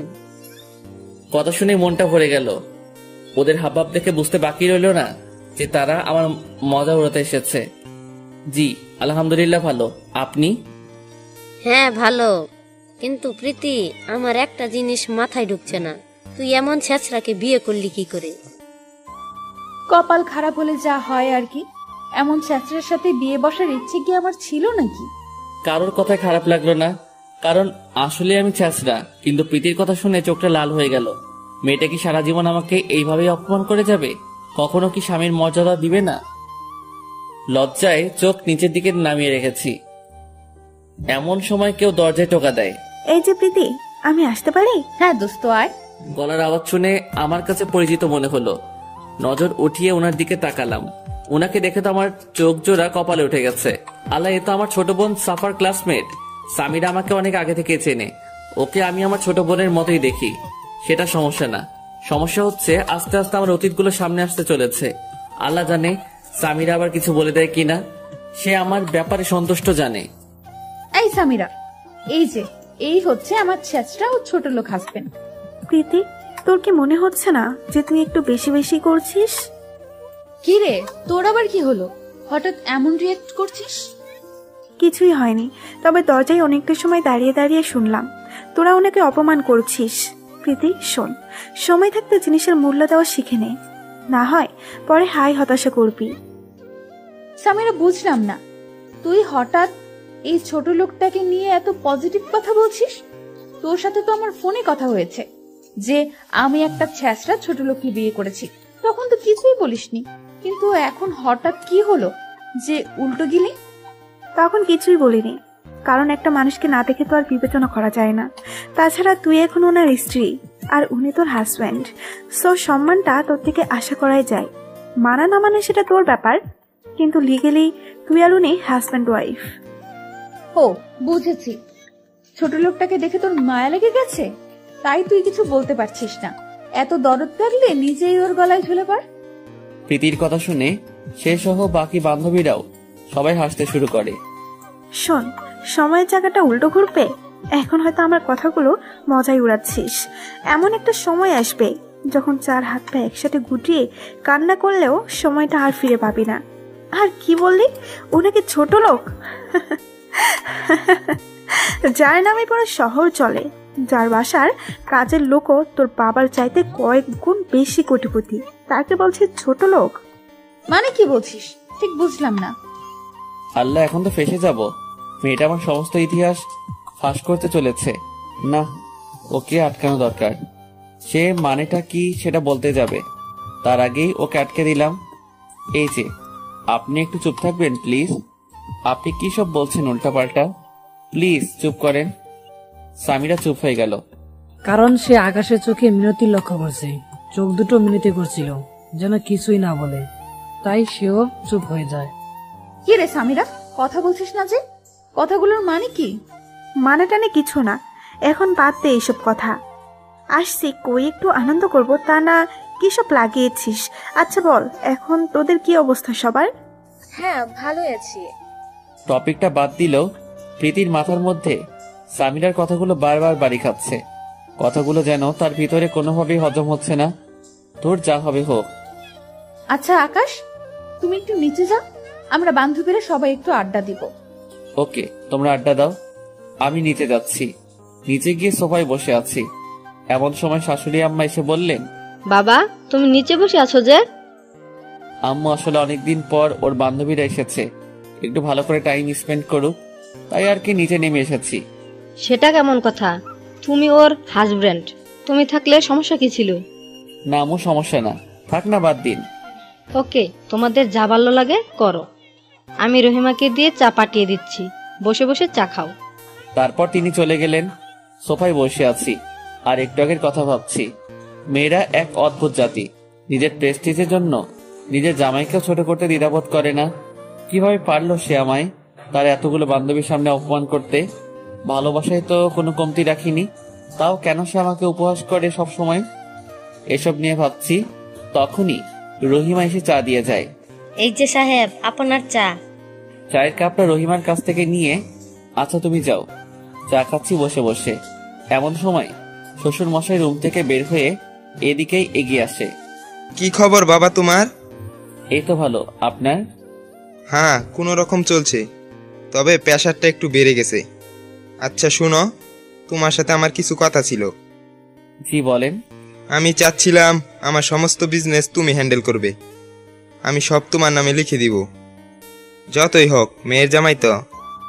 আব্বু কি বলছেন এসব উল্টাপাল্টা? আমার কিচ্ছু চাই না, আপনি সমস্ত কিছু প্রীতির নামে করে দিন।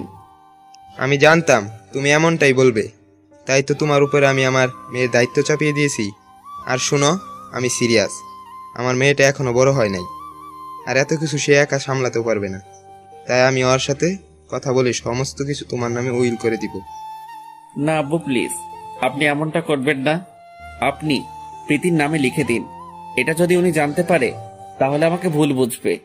তুমি সেটা আমার উপরে ছেড়ে দাও, সে তোমাকে কিছুই বলবে না। ওকে যা বলার আমি বলবো, আর নিজেকে প্রিপেয়ার করো। এটা বলে শ্বশুর মশাই চলে গেলেন। কি হলো কিছুই মাথায় ঢুকছে না। এদিকে মেয়ের কাছে আমি ছোট লোক, তাই বলে সে পাত্তাও দেয় না। অন্যদিকে মেয়ের বাপ সম্পত্তি জামাই নামে উইল করার জন্য পাগল হয়ে যাচ্ছে। অনেকটা সময় নিচে সোফায় বসেছিলাম, কিন্তু আর ভালো লাগছে না, তাই রুমের দিকে হাঁটা ধরলাম। রুমের দরজার সামনে যেতেই সামিরার সামনাসামনি পড়লাম। ভাইয়া তুমি এখানে? আর তুমি যে প্রীতির বর, সেটা কখনোই ভাবতে পারিনি। হ্যাঁ রে, কি করব বল, এক রকমের ফেসে গেছি, তাই ওকে বিয়ে করেছি। কিন্তু তুমি কি জানো ওই দিকের অবস্থা কেমন? তোমার বাড়ির লোক এখনো তোমার পথ চেয়ে বসে আছে। কবে তুমি বাড়ি ফিরবে সেই ভরসা নিয়ে এখনো বসে আছে। কিন্তু তুমি সব ছেড়ে দিয়ে এখানে বসে আছো। ওদিকে তোমার বাবা মা চোখের জলে বান ভাসিয়ে দিচ্ছে। বিশেষ করে তাহিয়া রোজ কান্না করে তোমার জন্য, দেখা হলেই তোমার কথা বলে কান্না করে। প্লিজ তুমি বাড়ি ফিরে যাও। না রে বোন, এখন যাব না, সময় হয়নি এখনো। আমার সময় আসলে আমি বাড়ি ফিরে যাব। আর তাছাড়া বাবার চোখে আমি এখনো আগের মতোই আছি। আমাকে নিয়ে ওনার বিশ্বাসটা পরিবর্তন হোক, তখন বাড়ি ফিরবো। আচ্ছা বুঝলাম, কিন্তু কখন? প্লিজ বোন, আর কিছুটা সময় দে। আর তুই কাউকে বলিস না আমার ঠিকানা। তাহিয়াকেও বলবো না?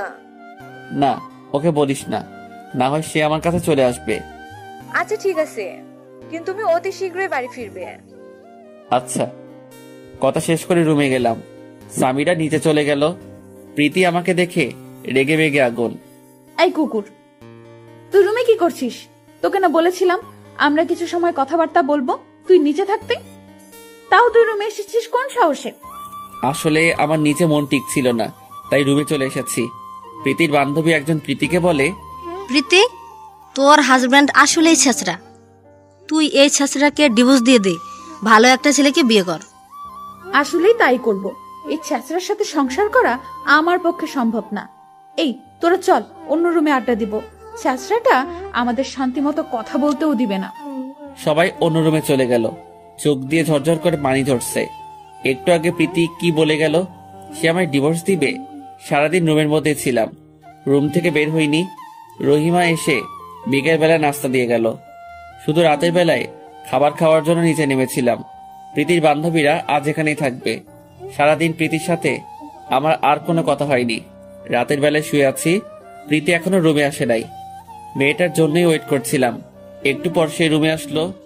কি রে ছোট লোক, তুই এখনো ঘুমোসনি? কোনো কথা নাই, চুপচাপ শুয়ে আছি। কি রে, কথা বলছিস না যে? ভাব পেরেছে তোর? তাও কোনো উত্তর দেইনি।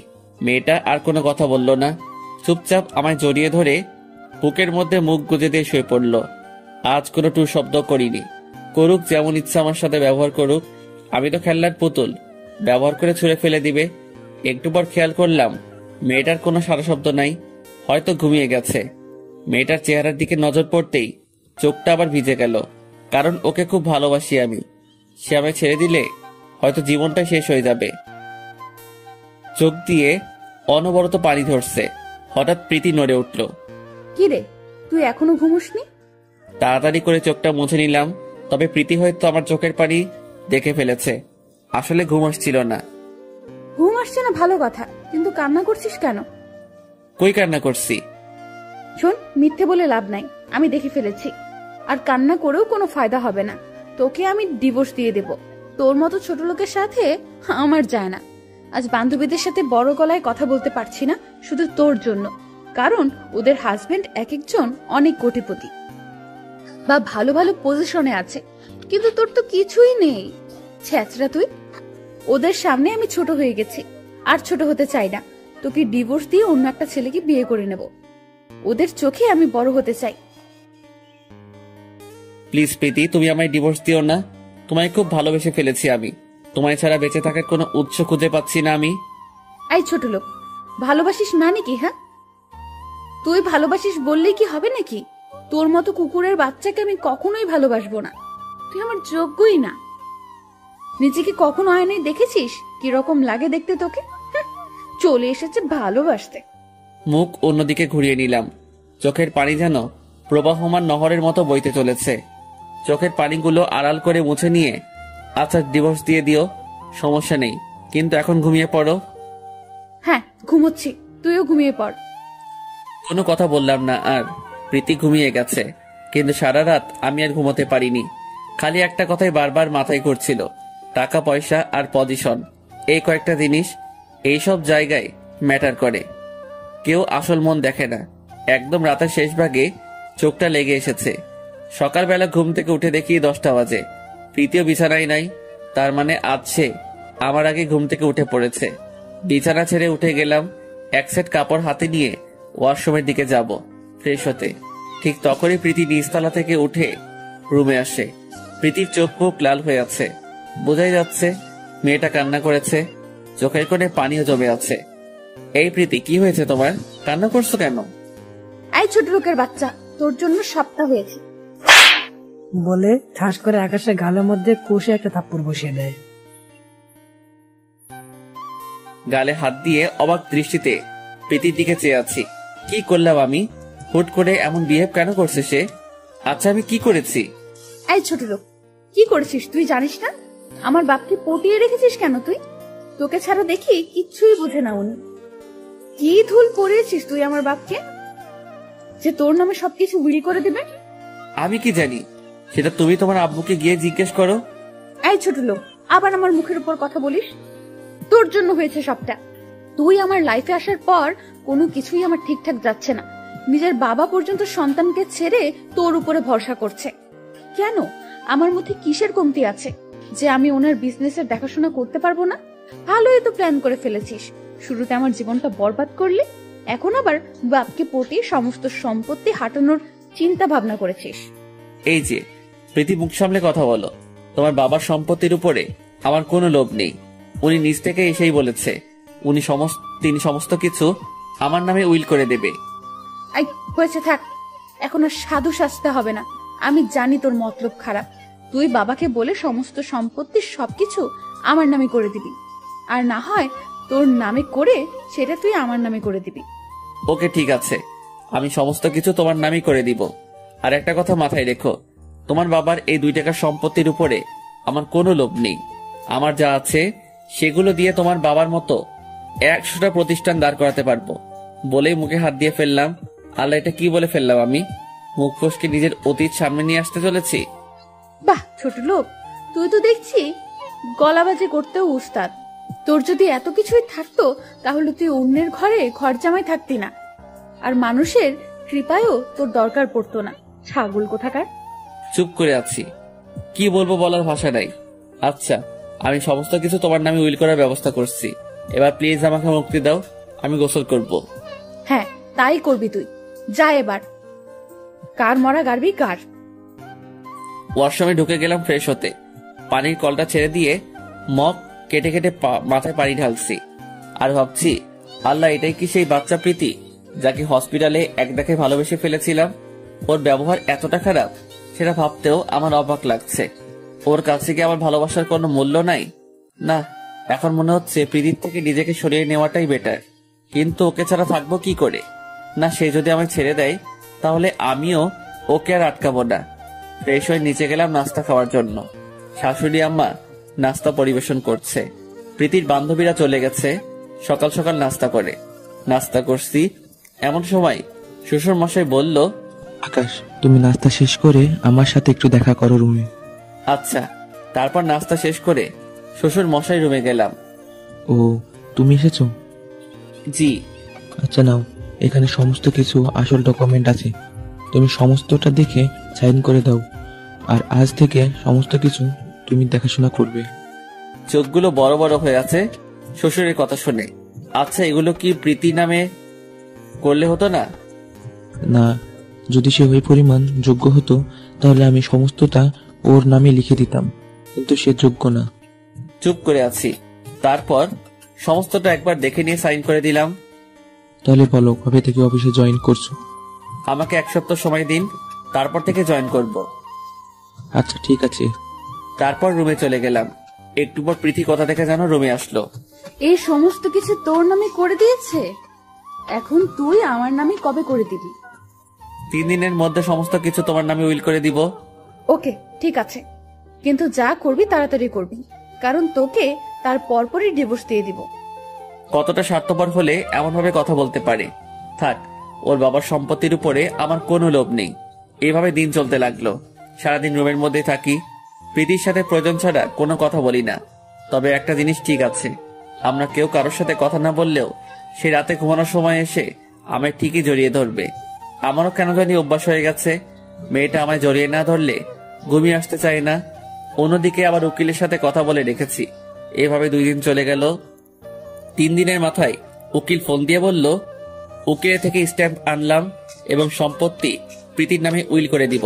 তাই আবার নতুন করে কাগজ রেডি করলাম। তারপর প্রীতিকে ডেকে সবটা ওর নামে লিখে দিয়েছি। এবার খুশি তো? হ্যাঁ, তবে কিছুটা অসন্তুষ্ট, কারণ আমি একজন উকিলের সাথে কথা বলেছি ডিভোর্সের ব্যাপারে। সে নাকি 1 সপ্তাহ পর আসবে, কোথায় জানি কাজে গিয়েছে। ভেবেছিলাম সম্পত্তিগুলো নিচের নামে করিয়ে নিয়ে তোকে ডিভোর্স দিয়ে দিব, কিন্তু আমার আরো 1 সপ্তাহ কষ্ট করতে হবে। ও আচ্ছা, সমস্যাই নেই, মাত্র একটা সাপ্লাই তো, দেখতে দেখতে চলে যাবে। আচ্ছা থাকো, আমি একটু ছাদে যাব। বলেই ছাদে চলে আসলাম। প্রীতি কতটা নির্দয়বান সেটা ভাবতে কষ্ট লাগছে। চোখ দিয়ে ঝরঝর করে পানি ঝরে পড়ছে। আর অল্প সময় থাকলেই হয়তো কেঁদে ফেলতাম ওর সামনে, তাই তাড়াহুড়ো করে ছাদে চলে এসেছি। দেখতে দেখতে 1 সপ্তাহ কেটে গেল। প্রীতি উকিল থেকে ডিভোর্স পেপার দিয়ে এসে আমার মুখের উপর ছুঁড়ে মারে। এনে ধর, আমি সাইন করে দিয়েছি, তুই এটাতে সাইন করে দিলেই আমাদের ডিভোর্স হয়ে যাবে। আচ্ছা, আমি সাইন করে দিব। আর শোন, তোকে যেন এই বাড়িতে না দেখি। বাবাকে যা বলার আমি বলবো। তুই যাওয়ার আগে ওদের কারোর সাথেই দেখা করবি না। আচ্ছা। অনেক ছাঁচড়ামি করেছিস, ফকির কোথাকার। নিজের তো ক্ষমতা নেই, মানুষের ঘাড়ের উপরে চড়ে বসিস। পারলে নিজের থেকে কিছু করে দেখা। কিছুই বললাম না, শুধু শুনে গেলাম। বলে যাও, কারণ এখন তোমার সময়। ডিভোর্স পেপারটা হাতে নিয়ে ঘর ছেড়ে চলে আসলাম। চোখের পানি দিয়ে পুরো শার্ট ভিজে গেছে। আসার সময় বাসার কাউকে কিছু বলিনি, চলে গেলাম আবার নিজের দুনিয়ায়। অন্যদিকে প্রীতির আব্বু প্রীতিকে জিজ্ঞেস করে, কিরে মা, আকাশ কোথায়? আব্বু, চিটারটা পালিয়ে গেছে। পালিয়ে গেছে মানে? কি বলছিস উল্টাপাল্টা? হ্যাঁ বাবা, ঠিকই বলছি। সে তোমার কাছে ভালো সেজে তোমার সমস্ত সম্পত্তি হাতিয়ে নিয়ে চলে যেতে চেয়েছিল, কিন্তু আমার জন্য তা পারেনি। রোজ রাতে আমায় মারতো সে তোমার সম্পত্তির জন্য। বলতো তোর বাবার সব সম্পত্তি নিয়ে তোকে ছেড়ে দিব। মা, তুই এসব বলিসনি কেন আমাদের? ছি, ওর ভেতরে এতটা হারামিপনা ছিল, আমরা ভাবতেও ঘৃণা করছে। কিভাবে বলবো বাবা? তুমি যে কসম দিয়ে ওর সাথে আমার বিয়ে দিয়েছ, তার উপর সে আমায় বলেছে তোমাদের কিছু বললে সে তোমাদেরকে মেরে ফেলবে। বাবা, তাই ভয়ে বলিনি। আর আমি চাই না তোমরা এটা জানো যে তোমাদের মেয়ে সুখে নাই, এতে তোমাদেরই কষ্ট হবে। মারে, তুই আমাকে আগে বলতি একটু করে যাস, তাহলে ওর 12টা বাজিয়ে দিতাম আমি। আর তাহলে এখন কি সে আমাদের সমস্ত সম্পত্তি হাতিয়ে নিয়ে চলে গেছে? না বাবা, তা পারিনি। আমি কৌশলে ওর কাছ থেকে সমস্ত সম্পত্তি আমার নামে করে ফেলেছি, সে বুঝতেও পারেনি। সাব্বাস, এ না হলে আমার মেয়ে। হ্যাঁ, তাই তো, আমার গর্ব তুই। দুনিয়া কেমন আজীব। আকাশে কোনো দোষ নেই, অথচ তাকে উল্টো ফাঁসিয়ে দিল। কিন্তু সমস্তটা করেছে প্রীতি। দিন গড়িয়ে রাত হলো। প্রীতি এখন খুশিতে আত্মহারা, কিন্তু বিপদে বাঁধলো রাতে। সে এখন ঘুমাবে কি করে, কাকে জোরে ধরে ঘুমাবে? ছোট লোকটাকে তো বাসা থেকে তাড়িয়ে দিয়েছে। মনটা খারাপ হয়ে গেল একদম। কি করবে সে ভেবে পাচ্ছে না। রাতের বেলা 1 সেকেন্ডের জন্য তার ঘুম আসেনি। সারা রাত ছোট লোকটার কথা মনে পড়েছে ওর। ইচ্ছে করছে সে যেখানে আছে সেখানে গিয়ে ওকে জড়িয়ে ধরে ঘুমাতে। ওর বুক ছাড়া যে ওর ঘুম আসে না, খুব ইচ্ছে করছে আকাশকে জড়িয়ে ধরে ঘুমাতে। কিন্তু আফসোস, সে চলে গেছে। কেমন যেন একটা চাপা কষ্ট অনুভব হচ্ছে, কিন্তু কেন হচ্ছে সেটা সে নিজেও জানে না। ইচ্ছে করছে ওকে আবার ঘরে ফিরিয়ে আনতে, কিন্তু না, তা সম্ভব না। কারণ ওকে তো তাড়িয়ে দিয়েছে। চোখ দিয়ে পানি পড়ছে ছোট লোকটার জন্য। সে নিজেও ভেবে পাচ্ছে না, যাকে সে 2 চোখে দেখতে পারে না, তার জন্য চোখ থেকে পানি কেন ঝরছে। তবে একটা জিনিস বারবার চোখের সামনে ভেসে আসছে। সে আকাশকে জড়িয়ে ধরে ওর বুকের মধ্যে মাথা গুজিয়ে দিয়ে শুয়ে থাকাটাকে। রাতটা অঘুরমা কেটে যায়। সকালবেলা উঠে সবাই মিলে একসাথে নাস্তা করতে বসে। প্রীতির আব্বু টিভিটা ছেড়ে দেয় সকাল 10টার খবর দেখার জন্য। নাস্তা করছে আর টিভির খবর দেখছে। এমন সময় টিভির স্ক্রিনে একটা ছবি ভেসে আসে, যেটা দেখে বাসার সবাই থ খেয়ে যায়। নিউজ প্রিন্টার বলে আজ বিকাল 3টায় রাষ্ট্রপতি নিজে আকাশ নামক একজন সৈনিক ব্যক্তিকে অভিনন্দন জানাবেন, যিনি আবার দেশের গভর্নমেন্টকে লিগাল প্রসেসর আম তৈরি করে দিবেন, যা তিনি আগেও করেছিলেন দেশের কল্যাণের জন্য। তবে তিনি মাঝে এইসব ছেড়ে দিয়েছিলেন কোনো এক কারণে। তিনি আবার সরকারের সাথে চুক্তিবদ্ধ হয়েছেন, যাতে করে অন্য দেশের কাছে মাথা নত করতে না হয় আমাদের দেশের সরকারকে। সরকার তার সমর্থনার্থে 200 বিলিয়ন টাকা উপহার দিবেন। স্যালুট জানাই আকাশ মাহমুদকে। দেশের জন্য হয়ে কাজ করবেন এমন সন্তান সবার ঘরে ঘরে জন্ম নিক, সেই প্রত্যাশাই করছি। প্রীতির বাবা তো কপালে হাত দিয়ে ফেলে এমন নিউজ শুনে। প্রীতির চোখও বড় বড় হয়ে যায়। তার মানে সে ঠিক কথাই বলেছিল। আমার বাবার মতো 100টা প্রতিষ্ঠান সে দাঁড় করাতে পারবে, তার এমন ক্ষমতা আছে। সমস্ত নিউজ চ্যানেলে একই খবর প্রচার হচ্ছে। প্রীতির যেন বিশ্বাসই হচ্ছে না। একটু আগে নিউজ প্রিন্টারে যা বললো, তার কাছে সমস্তটাই স্বপ্ন মনে হচ্ছে। অন্যদিকে প্রীতির বাবার যেন কোনো দিকেই হিসেব মিলছে না। আকাশের এত কিছু থাকার পরেও সে আমার সম্পত্তি লোভ করলো কেন? তার তো কোনো কিছুর অভাব নেই। কথাটা যেন হজম হচ্ছে না। যার কাছে কোটি কোটি টাকার সম্পদ, সে আমার অল্প টাকার সম্পত্তির লোভ করবে? জিনিসটা যেন বেমানান। তবে কি তাহলে প্রীতি আমাকে মিথ্যা কথা বলল? না, সে এমনটা কেন করবে? সে আমার মেয়ে, ও কখনোই এমনটা করবে না। তবে আকাশের বিষয়টাও নজর আন্দাজ করতে পারছি না। না এর পিছনে আসল কাহিনী কি সেটা আমায় খুঁজে বের করতে হবে। প্রীতি নিজেকে চার দেওয়ালের মাঝে বন্দি করে রেখেছে। তার যেন কিছুই ভালো লাগছে না, কেমন যেন ঘোলাটে হয়ে গেছে সমস্ত কিছু। পিছনে কি ঘটেছে তার যেন কিছু মাথাতেই কাজ করছে না। ঠিক করেছে কি ভুল তার কাছে উত্তর জানা নেই। 3টা বাজতে চলেছে। দেশের গণ্যমান্য ব্যক্তিরা সবাই একটা মজলিসে একত্রে হয়। বাংলাদেশ বর্ডার গার্ড হতে শুরু করে প্রশাসনিক আরো অনেক সিনিয়র কর্মকর্তারা সেখানে রয়েছে। বিশেষ করে রয়েছেন রাষ্ট্রপতি। তিনি আকাশকে অভিনন্দন জানানোর জন্য একগুচ্ছ ফুলের তোড়া নিয়ে সকলের সামনে আকাশের হাতে তুলে দেন। রাষ্ট্রপতি স্পিকার হাতে নিয়ে দু একটা কথা বলে সকলের সামনে, পরে আকাশের হাতে স্পিকার তুলে দেয়।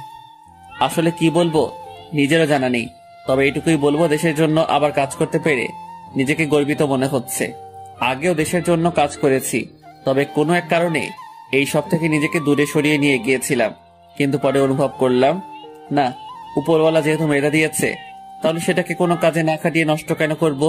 তাই আবার নেমে পড়লাম দেশের কল্যাণে। সবাই আমার জন্য দোয়া করবেন বলে স্টেজ থেকে নামতে যাবে, ঠিক তখনই দুইটা পরিচিত মুখ সামনে পড়ে। নিজের চোখকে বিশ্বাস করতে পারছি না। মানুষগুলো যে আমার চোখের সামনে। মাথাটা নিচু করে দাঁড়িয়ে আছি। কেউ একজন মায়াভরা কণ্ঠে প্রীতি এখনো নিজেকে চার দেওয়ালের মাঝে বন্দি করে রেখেছে। কারোর সাথে কথা বলছে না, ঠিকমতো খাবারও খাচ্ছে না। তার শুধু একটা জিনিস ভেবেই মাথা ফেটে যাচ্ছে যে সে কি আকাশের সাথে যা করেছে তা কি ঠিকটা ভুল। প্রীতির আব্বু আম্মু অনেক ডাকাডাকি করে, কিন্তু প্রীতি দরজা খোলে না। সে দরজা বন্ধ করে বসে আছে ভিতর থেকে। তিনারা না পারতেই সামিরাকে ডেকে আনে। সামিরা দরজা খুলতে বললে হয়তো খুলবে, কারণ প্রীতির সবচাইতে কাছের বন্ধ হচ্ছে সামিরা। এই প্রীতি, দরজা খোল, আমি সামিরা। প্রীতি প্লিজ দরজাটা খোল, তোর সাথে আমার কথা আছে। বাবা, তোমরা কেউ আমার রুমে আসবে না। সামিরা, তুই ভেতরে ঢোক। আচ্ছা তোর কি হয়েছে প্রীতি? জানি না রে আমার কি হয়েছে। তুই নাকি আজ সারাদিন নিজেকে ঘরবন্দি করে রেখেছিস, খাওয়া দাওয়া ঠিক মতো করিসনি। কি হয়েছে আমায় বল তুই। আসলে একটা প্রশ্নের উত্তর আমি কোনোভাবেই মিলাতে পারছি না। কি প্রশ্ন? আমি কি আকাশের সাথে ঠিক করেছি নাকি ভুল? ওর সাথে খারাপ ব্যবহার করা কি আমার আদৌ উচিত ছিল নাকি ছিল না? এসব প্রশ্ন আমার ভেতরটাকে শেষ করে দিচ্ছে। তবে একটা জিনিস, ওর জন্য আমার জীবন থেকে সব কিছুর মাইনে হারিয়ে ফেলেছিলাম। যখন থেকে এসেছে আমার লাইফে তখন থেকেই আমার দাম কমে যাচ্ছে মানুষের কাছে। প্রীতি, তোকে একটা কথা বলি, তুই কি আসলেই জানিস আকাশকে? না, জানি না সে কে, তবে গতকাল নিউজে শুনেছি সে নাকি দেশের গভর্নমেন্টকে আর্মস বানিয়ে দেবে, যা সে আগেও করত। শোন, এটা তো শুধু ওর সামান্য পরিচয় শুনেছিস, তাও পুরোপুরি শুনিসনি। এই শহরে তার নামে কতগুলো বাড়ি আছে সে নিজেও জানে না। দেখেছিলাম সেদিন তুই আর বাকি সবাই মিলে কেমন অপমান করলি ছোট লোক আর স্যাসরা বলে। কিন্তু তুই কি এটা জানিস যে সে তোর বাবার পুরো সম্পত্তিকে কয়েক হাজার বার ক্রয় করতে পারবে? এখনই অবাক হয়ে যাচ্ছিস? এখনো তো আরো অনেক কিছু শোনার বাকি আছে। সে তোকে ভালোবাসতো বিধায় কখনো এইসব নিয়ে তোকে কথা শোনায়নি। তার কাছে সমস্ত কিছুর আগে তুই ছিলি, তোর ভালোবাসা ছিল, যেটা সেদিন আমি তার সাথে কথা বলে বুঝতে পেরেছি। তার সম্পর্কে যতই বলি শেষ হবে না। তবে শুধু এতটুকু বলবো, তোর বাবা অল্প কয়েক হাজার টাকার মালিক, তাই তোর এত অহংকার। তাহলে তার কতটা অহংকার করা উচিত যার বাবা কিনা বাংলাদেশ ব্যাংকের জিএম। শোন, টাকা দিয়ে সবকিছু বিবেচনা করা যায় না। বাবার সাথে কথা বলবি না? চুপচাপ দাঁড়িয়ে আছি, কোনো কথা বের হচ্ছে না মুখ দিয়ে। চোখের পানিগুলোই আমার সর্বকালের সঙ্গী। চোখের কোণ বেয়ে পানি বের হচ্ছে। বাবা আমায় মাফ করে দেন বলে সকালের সামনে আকাশে পায়ে পড়ে যেতে নিলে আকাশ তার বাবাকে ধরেছে। বাবা কি করছো তুমি এইসব? সন্তানের কাছ থেকে পিতা ক্ষমা চাইবে? এর থেকে জঘন্য কাজ আর কি হতে পারে? মাপ চাওয়া ছাড়া যে আমার কোনো উপায় নেই। তোকে যে ভুল বুঝে ঘর থেকে বের করে দিয়েছিলাম, গতকাল যখন নিউজ দেখে জানতে পারি যে তুই দেশের জন্য এই কাজ করতি, তখন বিশ্বাস কর কলিজাটা খুশিতে চড়া হয়ে গিয়েছে যে আমার ছেলে কখনোই খারাপ কাজ করেনি। সে সব সময় ভালোর সাথে ছিল। তোর কাজকর্ম আমাকে চোখে আঙ্গুল দিয়ে দেখিয়ে দিয়েছে যে তুই কোনো ভুল কাজ করিসনি। ভুল ছিলাম আমি, যে তোর পুরো কথা না শুনে সেদিন রিয়েক্ট করে ফেলেছিলাম। বাবা বাদ দাও ওসব কথা। এমন সময় রাষ্ট্রপতি ওদের দিকে এগিয়ে আসে। আরে হামিদ সাহেব, আপনি এখানে? হ্যাঁ, ছেলের সম্বন্ধটা দেখতে এসেছিলাম। আমার ছেলে দেশ হয়ে কাজ করছে, তা কখনো জানতে পারি নাই। গতকাল টিভিতে দেখে বুকটা ভরে গেল। তার মানে আকাশ আপনার ছেলে? হ্যাঁ, আকাশ আমার ছেলে। হামিদ সাহেব, আপনি আসলে মহান একজন মানুষ। আপনি যেমন প্রতিষ্ঠিত হয়েছেন, ছেলেকেও তেমন প্রতিষ্ঠিত করেছেন। ধন্যবাদ সাহেব। আচ্ছা তাহলে চললাম। আকাশ, তুমি লেগে যাও কাজে। আবার আজকের মতো বিদায় নিচ্ছি। তারপর রাষ্ট্রপতি চলে যায়। আকাশের বাবার সাথে তার ছোট বোন এসেছে, সেও অজরে কান্না করছে। এই পুচকি, কান্না করছিস কেন? দেখে এদিকে আয় বলে সাফাকে জড়িয়ে ধরে, বাবা এবার ঘরে ফিরে চল, তোর মা তোর জন্য অপেক্ষা করছে। আমি ঘর থেকে বের হওয়ার সময় বলে দিয়েছি, আজ যদি তোকে নিয়ে বাড়ি না ফিরি তাহলে সে কোনো দানা পানি মুখে নেবে না। আচ্ছা চলো। তারপর বাপ ছেলে সবাই মিলে বাসার উদ্দেশ্যে রওনা দেয়, কিন্তু বিপত্তি বাদে বাসার সামনে গিয়ে বাসার সামনে মানুষজন পুরো ভিড় করে ফেলেছে। এভাবে জানে খবর পেয়েছে যে আকাশ আজকে বাড়িতে আসবে। তখন থেকেই লোকজন আকাশের বাড়ির সামনে ভিড় লাগিয়েছে। পুরো এলাকার মানুষ এসে গেছে আকাশকে দেখার জন্য। এত মানুষ যে স্বস্তিতে নিঃশ্বাস পর্যন্ত নেওয়া যাচ্ছে না।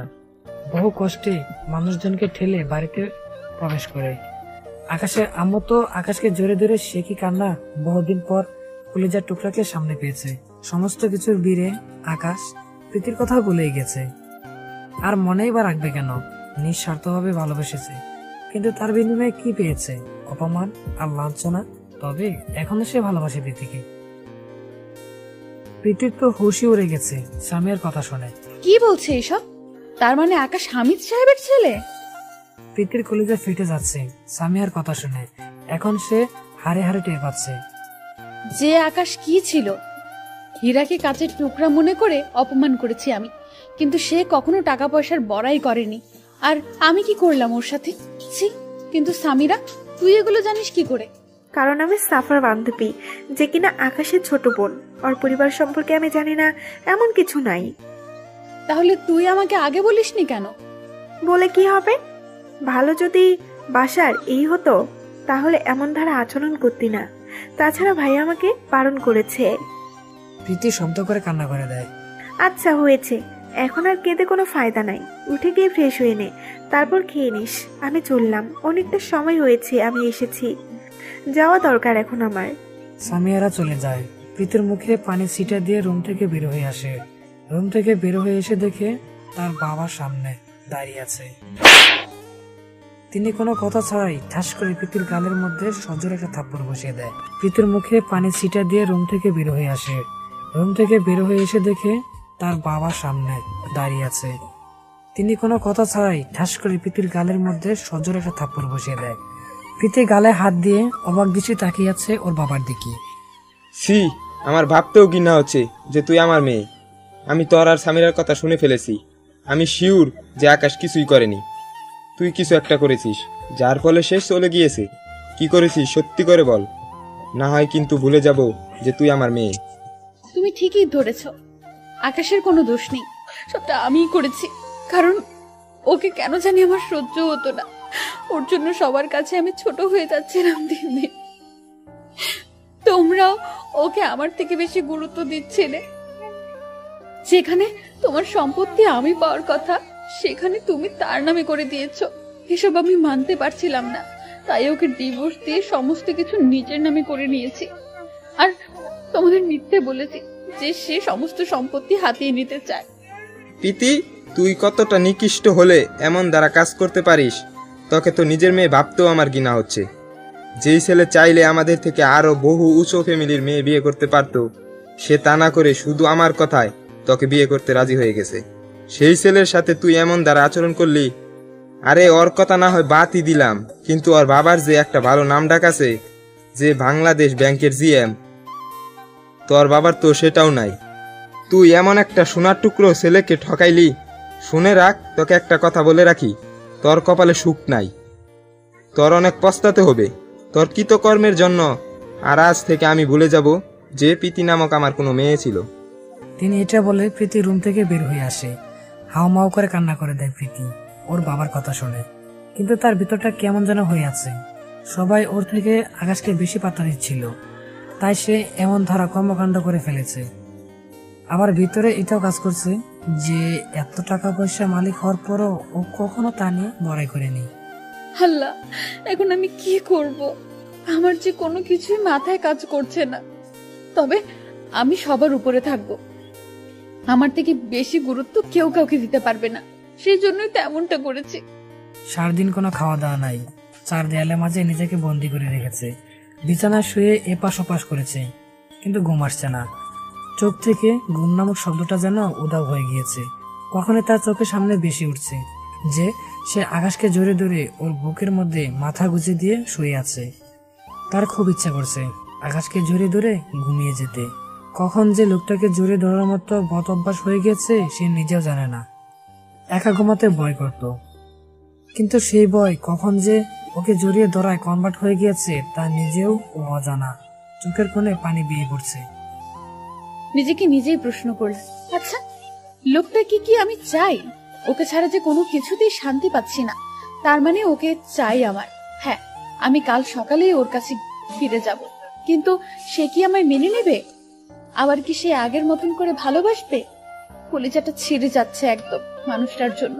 যত যাই হোক, এবার আর মানুষটাকে কোনো কষ্ট দেব না, মানুষটাকে নিজের করে আগলে রাখবো।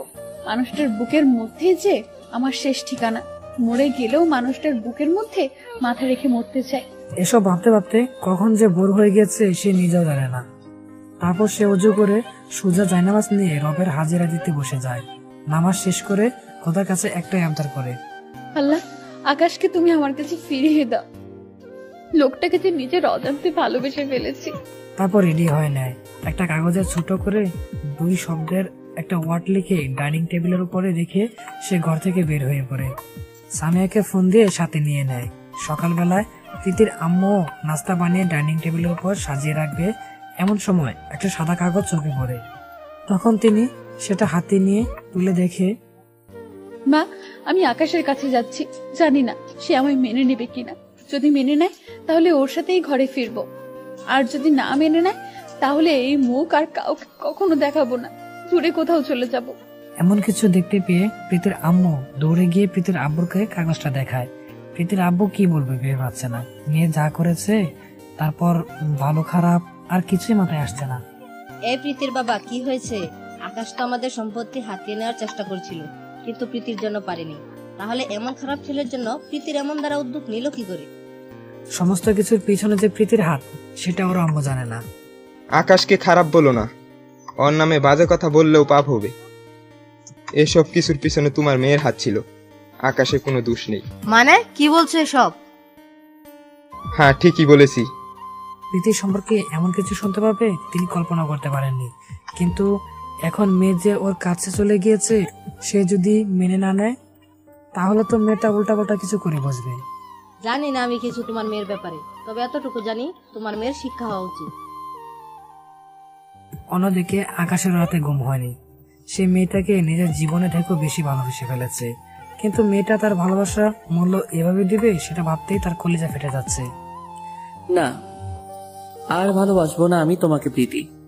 যতটা ভালোবাসতাম এখন তার থেকে কয়েক গুণ বেশি ঘৃণা করব।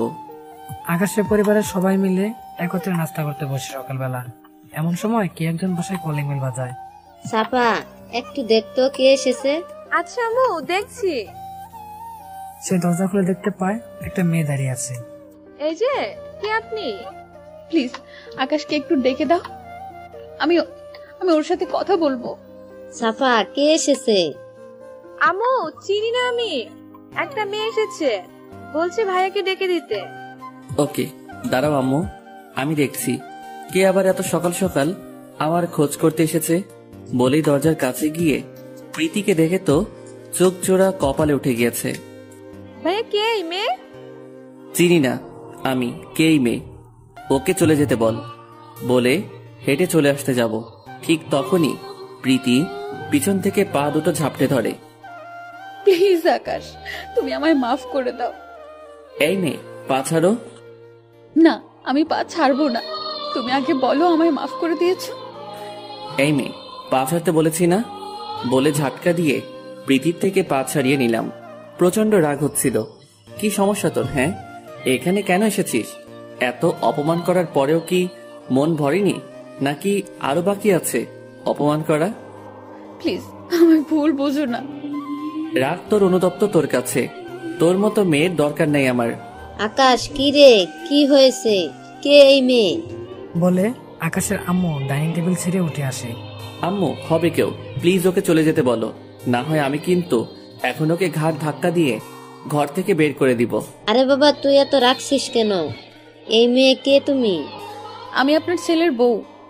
কি? হ্যাঁ, আমি আপনার ছেলের বউ। সে আমার উপরে রাগ করে আমায় ফেলে রেখে চলে এসেছে। আম্মু প্লিজ আপনারা আমায় ফিরিয়ে দিয়েন না। আকাশ, ও যা বলছে তা কি ঠিক? হ্যাঁ আম্মু, কিন্তু ওর মতো অহংকারী মেয়ের চেহারাও আমি দেখতে চাই না। সে আমায় ডিভোর্স দিয়ে ঘর থেকে বের করে দিয়েছে। তুই বিয়ে করেছিস তা জানিও না, তার উপরে নতুন বউ বাড়িতে এসেছে আর তুই তাকে তাড়িয়ে দিচ্ছিস। আম্মু কিসের নতুন বউ? ওর মতন মেয়ে কারোর বউ হওয়ার যোগ্যতা রাখে না বলেই প্রীতিকে টেনে হেঁচড়ে নিয়ে গিয়ে ঘরের বাহিরে ফেলে রেখে এসে ভিতর থেকে দরজা আটকে দিলাম। প্রীতি মাটির উপরে বসে ছোট বাচ্চার মতো নাক টেনে টেনে কান্না করছে আর বলছে, আকাশ আমার ভুল হয়ে গিয়েছে, প্লিজ আমায় মাফ করে দাও। আমি আর কোনোদিন এমন আচরণ করব না তোমার সাথে। কে শুনে কার কথা? যা এবার কেন্দ্রে কেটে মর। এই জন্যই বলে সময় থাকতে তার মূল্য দিতে হয়, না হয় সময়ের চাকা উল্টো ঘুরে গেলে তখন কেন্দ্রে কেটেও লাভ হয় না। আকাশ আমার ভুল হয়ে গিয়েছে, প্লিজ আমায় মাফ করে দাও। আমি আর কোনোদিন এমন আচরণ করব না তোমার সাথে। কে শুনে কার কথা? দরজা আটকে দিয়েছে আকাশ। মাত্র বসেছিলাম যেই নাস্তা করব, কিন্তু এখন নাস্তা করার মুডটাই চলে গিয়েছে। নাস্তা না করে নিজের রুমে চলে আসলাম। এদিকে প্রীতির কান্না যেন আকাশের আম্মুর কলিজাকে ছিদ্র করে দিচ্ছে। তিনি দরজা খুলে প্রীতিকে ঘরে নিয়ে আসে। এই মেয়ে, এভাবে কাঁদছিস কেন? প্লিজ কান্না থামা, লক্ষ্মী মামুনি না আমার। আকাশ আমাকে কখনো মাফ করবে না। ওর সাথে অনেক খারাপ আচরণ করেছি আমি। যখন সময় ছিল তখন আমি তাকে অবহেলা করেছি, আর এখন তার মূল্য দিতে হচ্ছে আমাকে। আমার আকাশকে চাই, আপনারা প্লিজ আমার আকাশকে এনে দেন। প্রীতির কান্নার গতিবেগ আরো বেড়ে যায়। এই মেয়ে, কান্না থামাতে বলছি না তোকে, একদম কান্না করবি না। তোর বর তোরই আছে, আর তোদের মাঝে কি হয়েছে জানি না, তবে তোকে আমার বউ হিসেবে খুব পছন্দ হয়েছে। আমি চাই তোরা দুজন সংসার কর। আন্টি, আকাশ আমার উপরে খুব রেগে আছে, সে আমার সাথে সংসার করবে না। এই মেয়ে, আন্টি কি রে? আম্মু বল। আম্মু, আকাশ আমার উপরে খুব রেগে আছে, সে আমার সাথে সংসার করবে না। শুন মা, তোকে একটা কথা বলি, আমার ছেলেটা একদম সাদাসিধা, ওর রাগ বেশিক্ষণ থাকে না। তুই হয়তো অনেক বড় কিছু করেছিস, তাই সে রাগ করে আছে। এখন তোর কাজ হচ্ছে ওর রাগ ভাঙানো, তাহলে দেখবি সমস্ত কিছুই আগের মতো হয়ে গেছে। আম্মু খুব রেগে আছে আমার উপরে, সে কিভাবে ভাঙাবো আমি ওর রাগ? এই বোকা মেয়ে, সেটাও কি আমার বলে দিতে হবে? ভালোবাসা দিয়ে ওর মন জয় করে নিবি। আচ্ছা, আমি চেষ্টা করব। চেষ্টা করলে চলবে না, তোকে পারতেই হবে। আর সাফা শোন, ওর ব্যাগটা নিয়ে আকাশের রুমে রেখে আয়। আকাশ কিছু বললে বলবি আমি বলেছি। আচ্ছা আম্মু। আর ভাবিজান শোনেন, ভাইয়াকে একা জয় করে নিলেই হবে না, তার ছোট বোনকেও জয় করতে হবে, মাথায় থাকে যেন। ভাইয়ের মতন করে আমাকেও ভালোবাসতে হবে, তাহলে আমি সাহায্য করব ভাইয়ের রাগ ভাঙাতে। আচ্ছা, বাসবো। সাফা প্রীতির ব্যাগটা নিয়ে আকাশের রুমে ব্যাগটা রেখে যখন আসতে যাবে তখনই, কিরে, ওই মেয়ের ব্যাগ আমার রুমে কেন? আম্মু বলেছে তোর রুমে রাখতে ভাবির ব্যাগ, আর বিদায় কেন হবে? আমাদের ভাবি বলে কথা, আমরাও চাই তুই তাকে মেনে নে। ইম্পসিবল, কখনোই না। ওই মেয়েকে আমি কখনোই মেনে নিব না। হয়েছে, আর বলিস না, সময় হলে ঠিকই মেনে নিবি, শুধু সময়ের অপেক্ষায়। এই সাফা, তোর কি মাথা খারাপ হয়ে গেছে? মাথা কেন খারাপ হবে? যা সত্যি তাই বললাম। এখন কিন্তু বেশি হয়ে যাচ্ছে। আর ওই মেয়েকে বাড়িতে আশ্রয় দিয়েছে কে? এই, তুই আমার উপর রাখছিস কেন? আম্মুর উপরে গিয়ে রাগ দেখা। আমি তো রাখিনি, আম্মু রেখেছে। ওকে আচ্ছা থাক, তুই আমি যাচ্ছি। রাগে পিত্তি ফেটে যাচ্ছে। আম্মুর কি খেয়ে দেয়ে কাজ নেই যে এমন একটা মেয়েকে বাড়িতে আশ্রয় দিয়েছে? উনি কি জানে যে এই মেয়ে আমার সাথে কত খারাপ আচরণ করেছে? না, ওই মেয়েকে আমি কখনোই মানব না। সবাই মেনে নিলেও আমি মানব না। দরকার হয় ঘর ছেড়ে চলে যাব। আবার রাতের বেলায় শুয়ে শুয়ে ফোন টিপছি, এমন সময় দরজার পাশে একটা ছায়ামূর্তি চোখে পড়ল। এই কে ওখানে? গলার আওয়াজ শুনতেই ছায়ামূর্তিটা গায়েব। দূর, আমার ভুল হবে হয়তো, কিন্তু না। একটু পর আবার লক্ষ্য করলাম ছায়ামূর্তিটা আগের জায়গাটায় দাঁড়িয়ে আছে। এবার আমি শিওর যে এখানে কোনো মানুষ দাঁড়িয়েছিল আগের বারও। এবার আর কোনো আওয়াজ করলাম না, চুপচাপ বিছানা থেকে উঠে দরজার দিকে এগিয়ে গেলাম। গিয়ে দেখি প্রীতি দাঁড়িয়ে আছে। এই তুই এখানে কি করছিস? আর তুই এখনো এই বাড়িতে কেন? প্রীতির সাথে সাথেই আকাশের পায়ে পড়ে যায়। আকাশ প্লিজ, তুমি আমায় ক্ষমা করে দাও। আমি আর কখনো তোমার সাথে ওইরূপ আচরণ করব না। এই পাছার তুই, তোকে পড়া শেষ আমার। যে মানুষকে সম্মান দিতে জানে না সে মাপ চাওয়াই বেকার। সত্যি বলছি, আমি আর কখনো এমন করব না। প্লিজ আমায় ফিরিয়ে দিও না। এই দেখ, তোর ফালতু ড্রামাগুলো দেখতে একদম ইচ্ছে করছে না।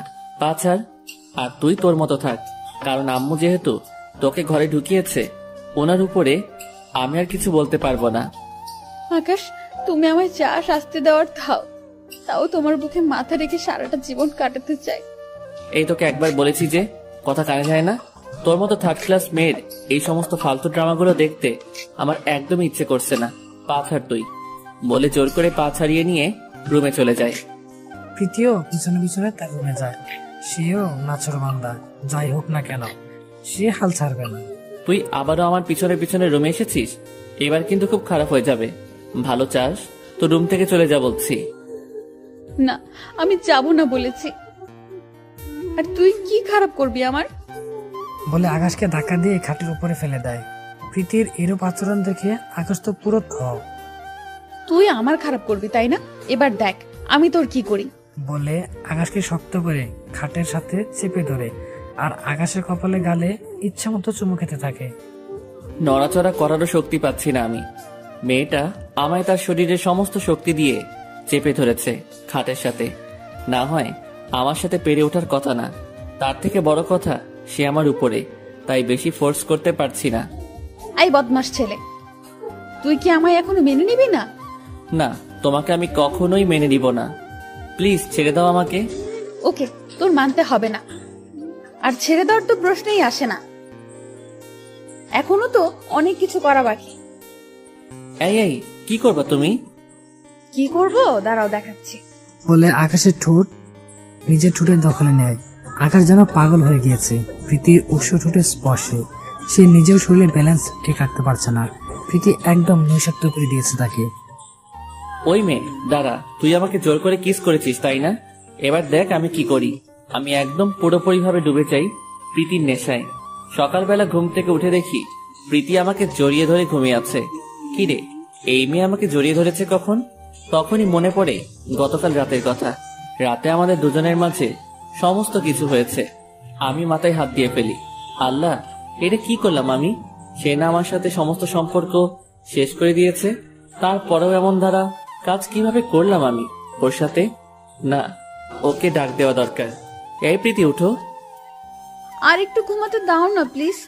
কিসের ঘুম? উঠ তুই, একদম কানের নিচে লাগাই দিব। এখন যদি ঘুম থেকে না উঠোস। এই কি হয়েছে, এত রেগে যাচ্ছ কেন? কি হচ্ছে জানিস না?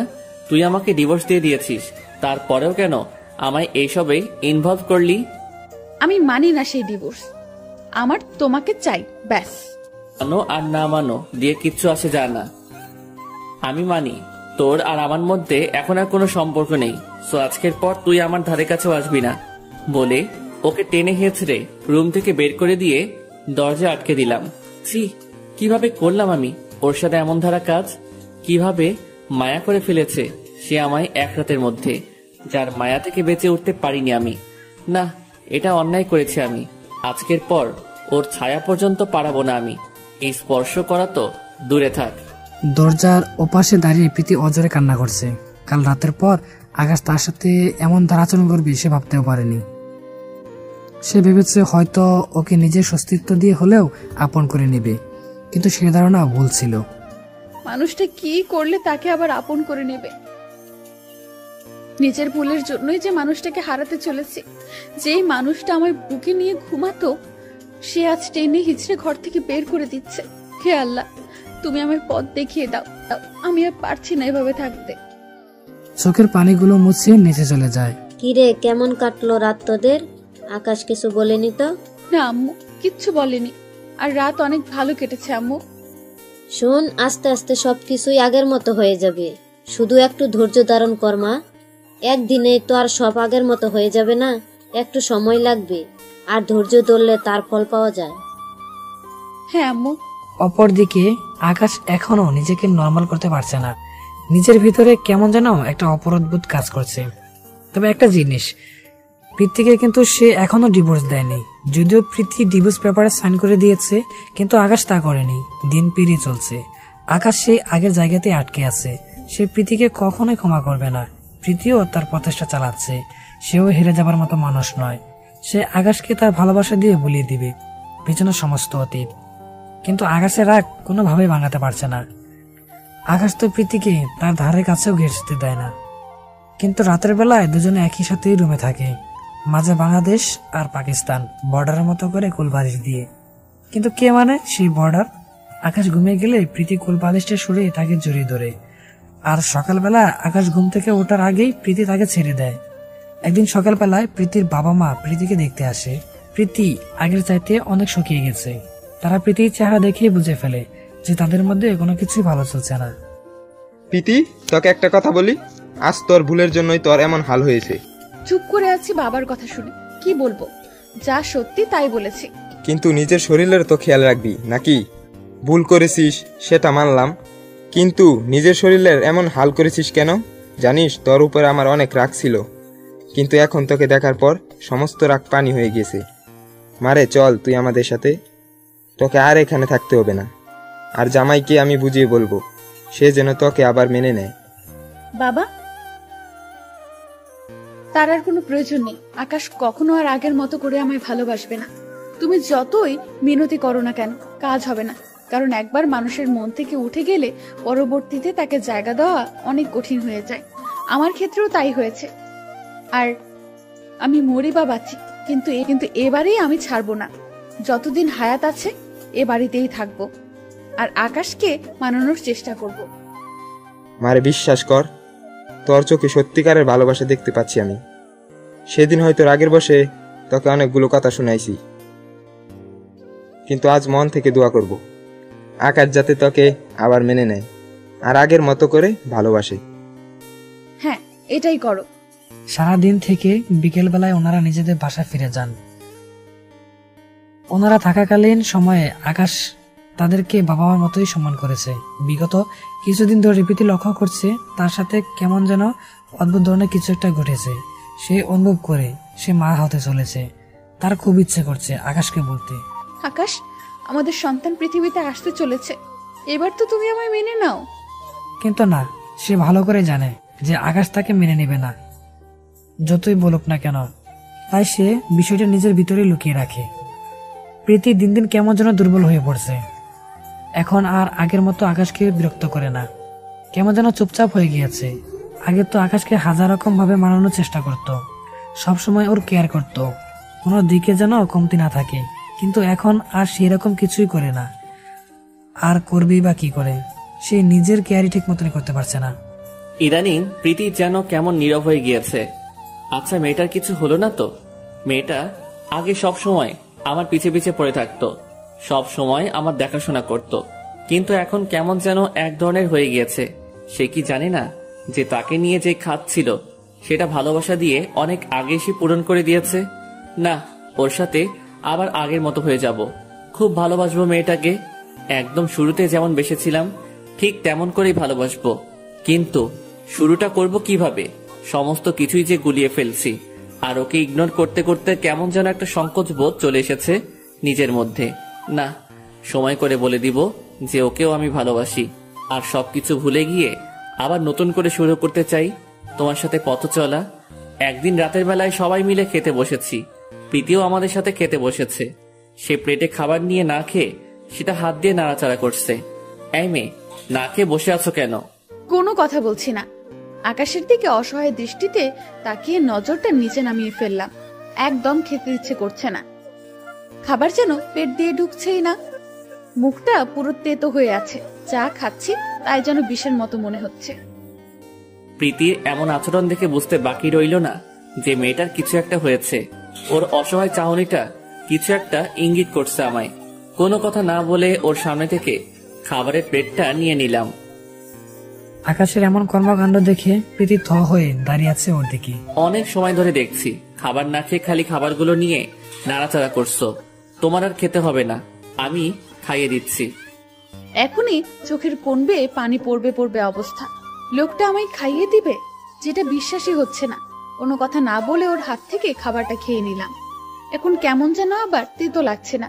পুরোটা খাবার সে আমায় নিয়ে হাতে খাইয়ে দিয়েছে। ভেতরটা খুশিতে ভরে উঠেছে।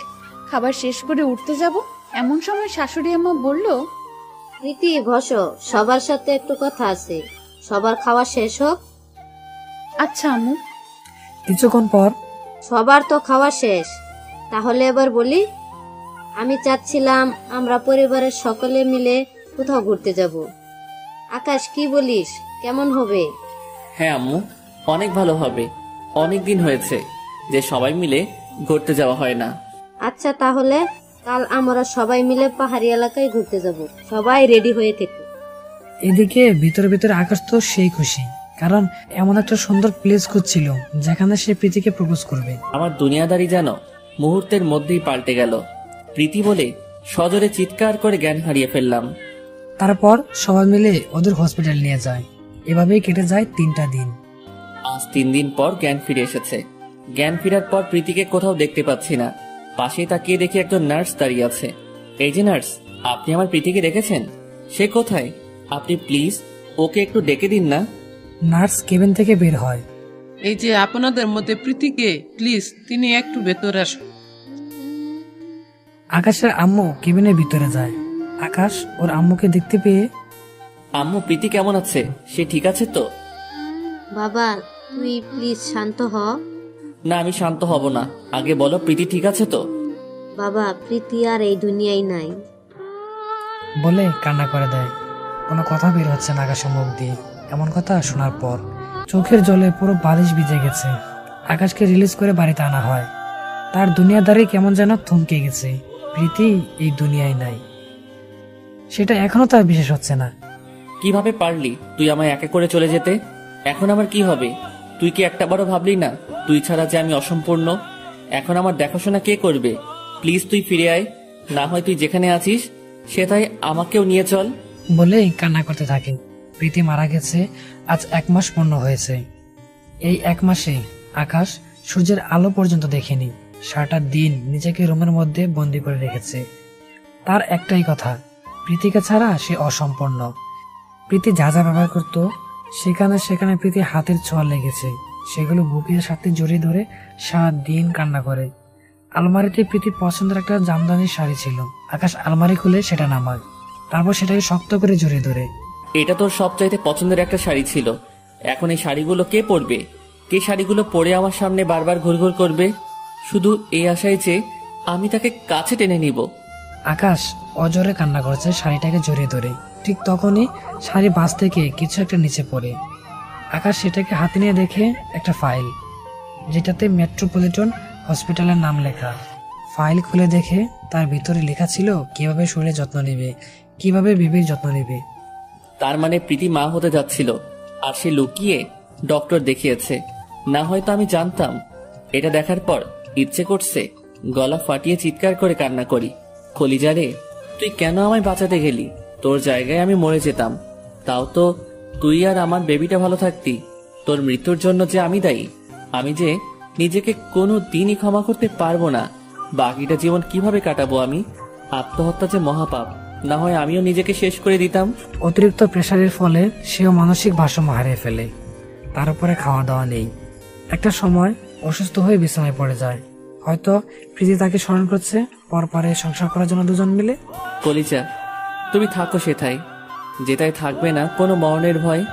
আমিও আসিতেছি সেটাই, মৃত্যু সুধা পান করিয়া দুজনে মিলিয়া করিব মৃত্যুকে জয়। হ্যালো আমার প্রাণপ্রিয় বন্ধুরা, প্রিয় স্বপ্ন চ্যানেলের পক্ষ থেকে আমি হৃদয় আহমেদ সোহাগ তোমাদের মাঝে সবসময় আছি, সবসময় থাকবো। তো ভাইয়েরা আমার গল্পটা কেমন লাগলো বলতে ভুলবে না কিন্তু। আর যদি ভালো লেগে থাকে তাহলে অবশ্যই আমার চ্যানেলটি সাবস্ক্রাইব করে নেবে। যারা অলরেডি সাবস্ক্রাইব করে আছে তাদেরকে ধন্যবাদ দিয়ে ছোট করব না, তাদেরকে আমাদের চ্যানেলের পক্ষ থেকে অনেক অনেক ভালোবাসা রইল।